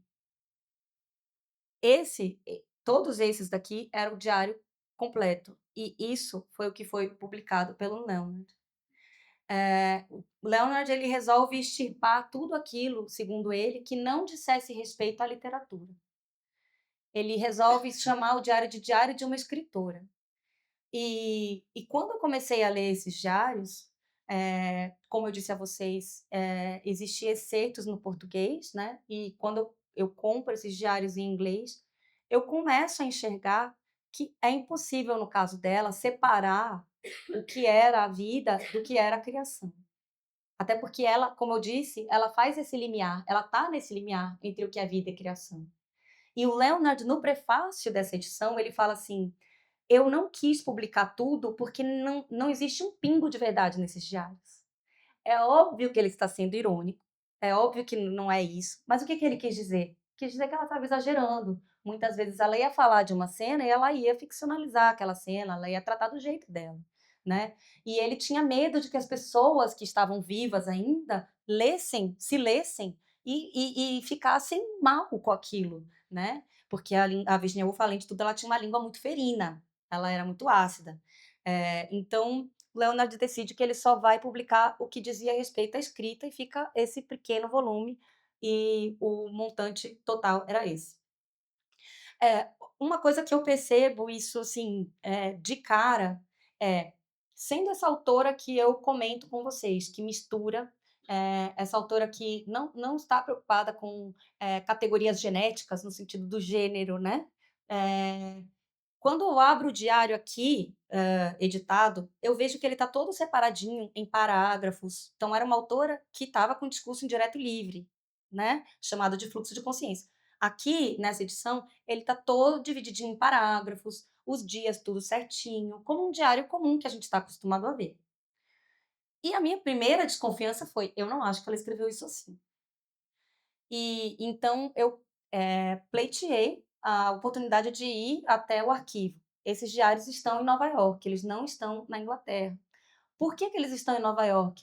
Porque o Leonard, quando morre a Virginia Woolf, ele quer doar os diários para a Biblioteca Nacional, de Londres, né, e a National Public Library. E a National Public Library diz que não vai aceitar, porque é um diário de uma suicida. E aí ele então ele fica mal com aquilo, ele, guarda esses diários, e por volta de mais ou menos 1950, quando ele publica esses, ele é abordado pela Biblioteca de Nova York, que estava comprando diversos manuscritos de autores, principalmente por causa da guerra, né. Esses manuscritos estavam sendo vendidos, diversos manuscritos de autores, principalmente por causa da guerra, né. Esses manuscritos estavam sendo vendidos, aqui em bom português, a preço de banana.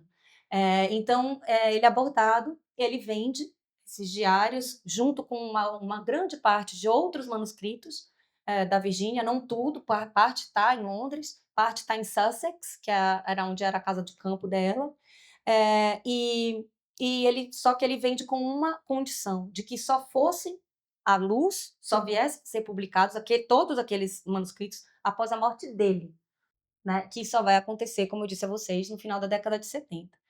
Então, eu fui até lá, consegui ir, só que eu, como era pesquisadora brasileira, vinculada à Universidade de São Paulo, eu não pude ter acesso aos originais de fato. Então, eu fiquei junto com uma sala que tinha uma espécie de não sei nem como é que chama, era um filme que você ficava rodando, né? Eles tinham feito fotos daqueles diários. E eu percebo isso já no início do mestrado, era um mestrado, que a forma não era essa. A forma era contínua. Em muitos momentos, ela não dividia dias. Ela ia continuando como se fosse uma continuação de uma narrativa. E, às vezes, ela voltava atrás e colocava na margem a data. E colocava nessa margem outras anotações que ela ia fazendo, porque ela era uma grande leitora dos seus próprios diários. Ela tinha muito apreço por esses diários. Ela não sabia ainda se ela ia editar esses diários, se ela não ia editar, mas ela tinha muita preocupação com esses diários. Então, ela escreve, periodicamente, ela volta aqueles dias e ela escreve embaixo comentários dela mesma sobre aquela passagem, né, na margem. E esses comentários, às vezes, estavam aqui, às vezes não estavam, em notas de rodapé. Então, para mim, era muito marcante o fato de que ela usasse a mesma técnica narrativa que ela usou para fazer todas as outras obras no seu próprio diário, o que o aproxima de uma obra literária. Ela pensando aquilo como uma obra dentro dali, como se pensaria em ensaio, como ela estava pensando o gênero diário daquela maneira dela própria. Só que a edição apagou isso, né?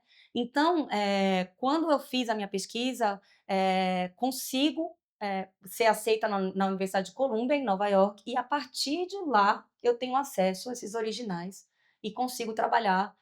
Fico 4 meses na biblioteca trabalhando com esses manuscritos. Então, a edição que nós temos em português, que é essa aqui, 2 volumes, são 3, na verdade, que já estão publicados, só tenho 2, um deles eu dei, não sei para quem. A minha edição, ela parte de 2 originais, um que é esse daqui, que é da Anne Olivier Bell, e o outro que é o que está em Nova York nos manuscritos, porque eu devolvo essa forma original para eles, eu devolvo a forma que eles tinham. E é a única edição no mundo inteiro que fez isso, é a edição do Brasil. Então, eu fui para a Wolf Conference em 2024 e um dos pesquisadores que pesquisa diários, ele falou: mas você está me dizendo que a única edição que publicou os diários da forma como Virginia Woolf os pensou está no Brasil? E assim, como um Brasil, um país remoto, longínquo. Eu falei: é isso mesmo. É isso mesmo. É exatamente isso que você está ouvindo. Porque nunca ninguém se deu ao trabalho de ir até lá e olhar. E aí, um dos meus questionamentos na minha tese era: por que nunca ninguém se deu ao trabalho? Né? E eu chego a muitas possíveis respostas. Também não vou ser categórica a dizer que existe uma única. Mas uma das respostas que eu acho mais gritantes, mais possíveis, até então nós víamos os diários serem tratados como uma obra para iluminar aquela que seria a obra mais importante da Virginia, que seriam os romances. Então, como dizendo mesmo, né? Aqui nos diários ela conta como é que foi escrever Orlando, ela conta como foi vender os anos durante a guerra, enfim. Então, ele era usado com esse intuito documental histórico, e não como uma obra, né? Só que a partir do momento em que você percebe que todas essas técnicas e todas essas histórias e que não existe um pingo de verdade estão ali, ele vira uma outra coisa. Ela mesma diz isso. Ela fala, em muitos momentos ela fala, ao mesmo tempo que ela fala: não sei por que eu estou gastando meu tempo escrevendo isso, eu só fico escrevendo isso. Ela escrevia todos os dias, praticamente. E em outros momentos ela fala: essa é a minha grande obra modernista. Por quê? Porque nessa obra eu consigo colocar tudo. Lembra que ela fala: eu quero incluir tudo? Aqui eu consigo incluir tudo. Aqui eu consigo incluir o sublime, né? Eu consigo incluir as minhas reflexões sobre a vida, sobre o que é ser humano nesta época em que vivo, E também sobre a dificuldade de encontrar cogumelos num tempo de guerra e de não ter comida, e também de não vender meus livros ou de não ter sido bem recebida pela crítica. Então, tudo isso está lado a lado, às vezes numa mesma frase, assim como a gente vê nos romances, assim como a gente vê nos ensaios. Então, é muito maravilhoso que isso aconteça, que não quebre o parágrafo, que não faça uma domesticação desse pensamento dela, né? E uma outra particularidade que eu vi também é que havia se excluído um volume inteiro dos diários dela, dessa edição que se dizia completa. E qual era esse diário? Era esse diário aqui, que a gente publicou separadamente, o Diário de Ascham. E o que é esse diário? Outra pergunta. Por que tiraram justamente esse diário? Esse diário é o diário que a Virginia escreve quando ela se recupera do segundo maior colapso que ela sofre, que é em 1915, que é quando ela escuta os pássaros falarem grego, que é quando ela vê a rainha da Inglaterra atrás da cortina. É esse momento em que ela agredia as pessoas, em que achavam que ela nunca mais ia retornar. O médico fala para Leonard, ela não pode escrever. Se ela escrever, ela vai entrar em colapso novamente, ela não pode escrever. E leva ela para a casa de campo deles, que é Ascham, no interior da Inglaterra. E lá ela começa a escrever muito lentamente. E ela escreve: hoje saí, fui comprar ovos, o tempo está bonito. Aí no outro dia, as framboesas não estão mais lá, um falcão levou. A coruja de ontem apareceu no teto da igreja. É assim, nada a ver com tudo isso que eu falei para vocês. Então, é um diário que é um diário de uma reconstrução da Virgínia. É um diário de uma. Pegando o Benjamin, é o narrador. Isso aqui é o narrador, a pessoa traumatizada, no caso, um trauma equivalente a um trauma de guerra, né? Que começa a retomar com os fragmentos que tem, com os cacos que sobraram. E a partir daí vai se reconstruir. E é isso que a gente vê aqui nesse diário, nesse volume. Era um diário que ela mantinha somente lá em Ascham. Ela fica lá por 2 anos. Então, ela começa a escrever esse diário por volta de 1917, que é quando ela se recupera. Então, eu acredito, e aí é só uma teoria minha, que esse diário foi excluído do volume deles porque ele é muito diferente. Ele não tem nada a ver. Porém, ele tem tudo a ver. Ele diz muito, né? Então, nós também trouxemos o Diário de Ascham como uma obra em si, né? Que foi excluída de todas as demais. Nós quisemos fazer isso já colocando ele aqui dentro do Diário do volume 1, que ele estaria aqui cronologicamente, ele estaria aqui. Só que como a gente quis marcar esse fato de ele haver sido excluído, a gente quis fazer o contrário. A gente quis dar uma importância maior a ele, fazer essa reparação, digamos assim, a ele, né? Então ele é um diário completamente sui generis e muito lindo também. E é um diário em que a gente vê a Virgínia falando desse cotidiano e a gente começa a imaginar. Ele é um diário que abre muito para as nossas imaginações, no sentido de que ela fala que ela vê o soldado alemão sentado com um soldado inglês porque ele tinha sido virado prisioneiro de guerra, aí solta um soldado alemão porque ficaram amigos, né? Então tem todas essas histórias, pequenas histórias ali do cotidiano, que ela traz para a gente, assim, de uma forma muito bonita. E é um diário completamente ligado à natureza. Então, muitos estudos ecofeministas estão estudando o Diário de Ascham, que ele é muito ligado ao concreto da natureza, do cogumelo que tem que colher, da framboesa, do falcão, da igreja se deteriorando. Então, tem esse lado da guerra, mas tem muito esse lado da natureza, trazendo ela de volta a si mesma, né? Então, esse diário, ele é ao mesmo tempo e não é ao mesmo tempo o que a gente convenciona normalmente chamar de um diário no sentido de uma coisa completamente íntima. Porque uma das coisas que eu escutava também foi: você não acha antiético publicar uma obra que seria privada? Né? É uma discussão importante. Eu acho uma discussão importante, porque ela não está aqui. Ela, ao contrário de todas as obras dela que eu comentei com vocês, em que ela tinha o controle da própria publicação, nesse ela não teve controle nenhum. Publicaram postumamente.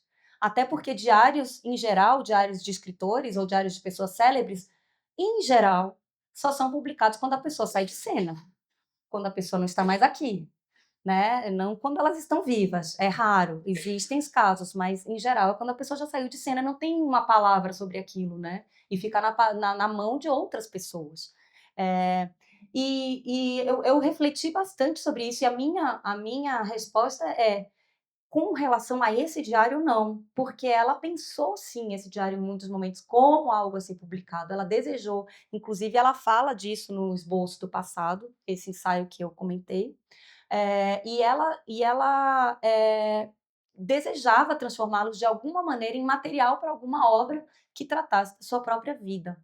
Então, nesse sentido, não. Outro argumento também é que ela, ao contrário do que a gente tem de ideia do diário com chave, né? Aquela coisa de adolescente, de fechar com tranca e deixar numa gaveta, né? Eh, o diário ela dava para ler outras pessoas. Então, o Leonard, principalmente no início, ele inclusive fazia comentários. Ela queria que ele fizesse comentários nas passagens do diário.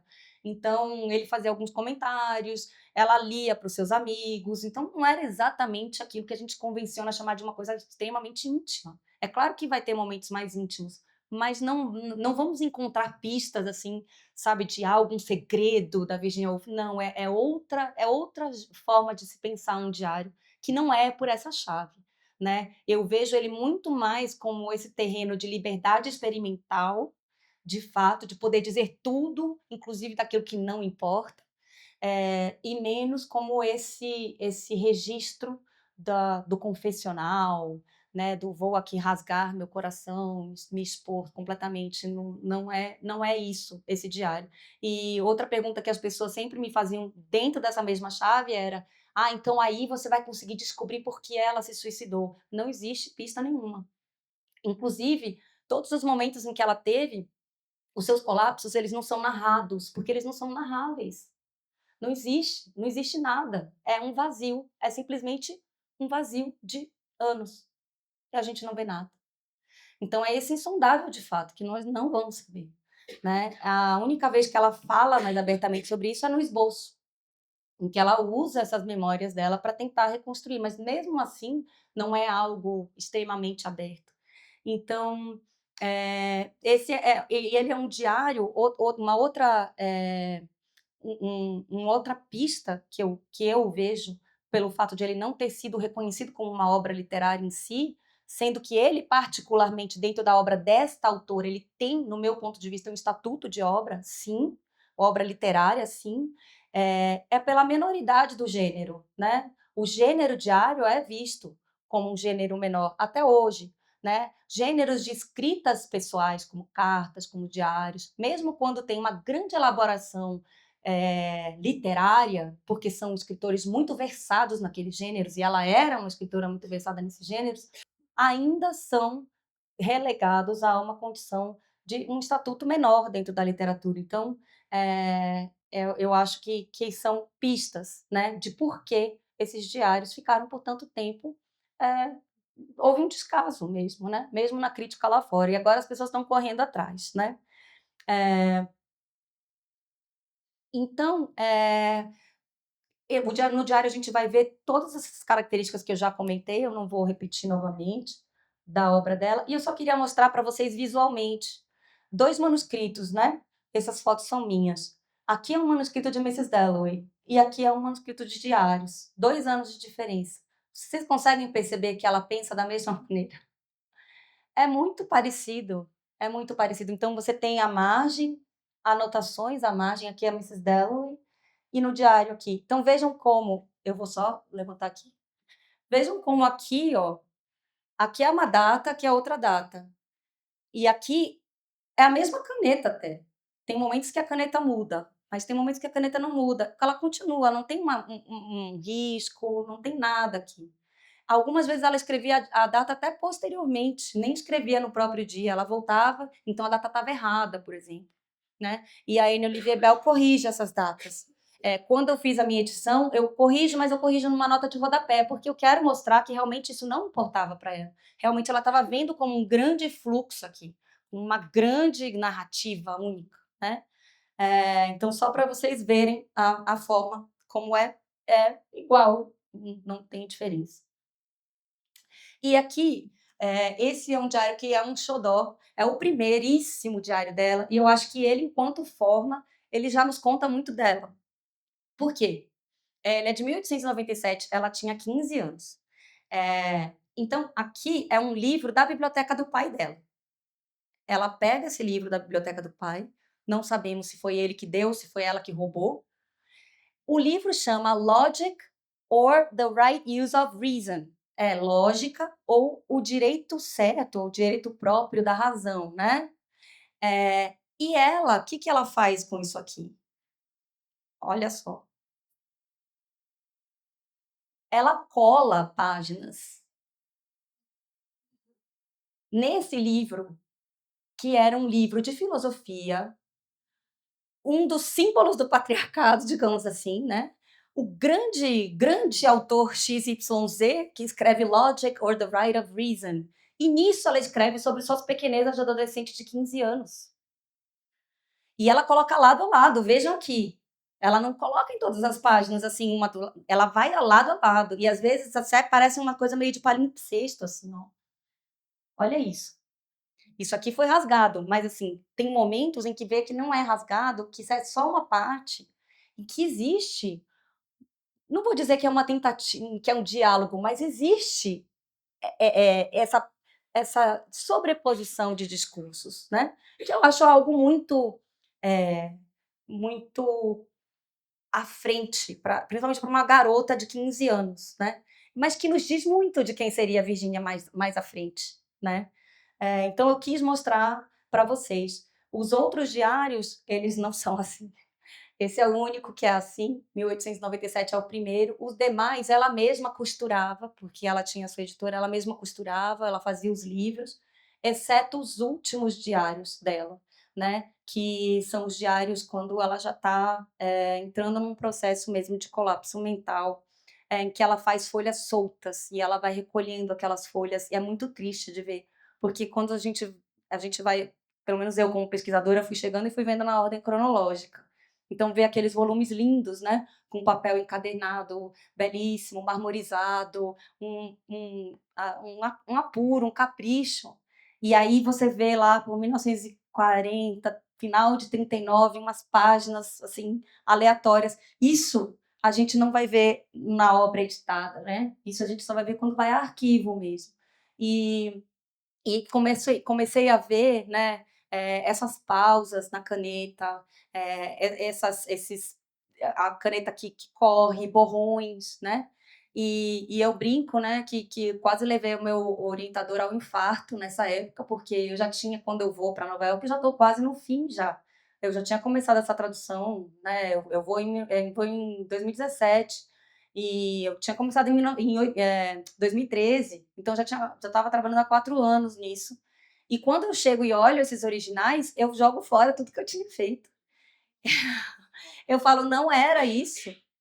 Não era isso. Eu estava me aproximando com uma coisa muito mais distanciada e não percebendo que era. Eu vou falar uma coisa que para vocês vai soar super óbvio, mas não era para mim. Né? Para mim tinha essa ideia de o meu objeto de pesquisa, estou aqui separada, preciso ser isenta. Eu estava dentro de todas essas ficções, né, que criamos para nós como pesquisadores. E que achei muito bonito, por exemplo, quando o Willy coloca-se, né? Ele traz para a gente o percurso dele, porque realmente é isso, é o nosso percurso dentro daquela obra. Não existe isso de você estar apartado e afastado. E para mim, quando eu pego esses diários e olho aquilo e vejo essas hesitações, esses choros, talvez, né? Esses desesperos, quem sabe, que na própria palavra não vai estar, mas na forma vai estar, para mim mudou tudo. Mudou a forma como eu escrevo essa mulher no português, né? Então, para mim foi muito fundamental, assim, foi um antes e um depois, e eu começo tudo de novo. E por conta disso eu não consigo chegar até o final na época de entregar a minha tese. Eu só vou até 1932. Então o restante ficou, né? Mas agora está sendo lançado pela editora Nós. Então é isso, gente. Eu queria agradecer a atenção, a paciência. Obrigada.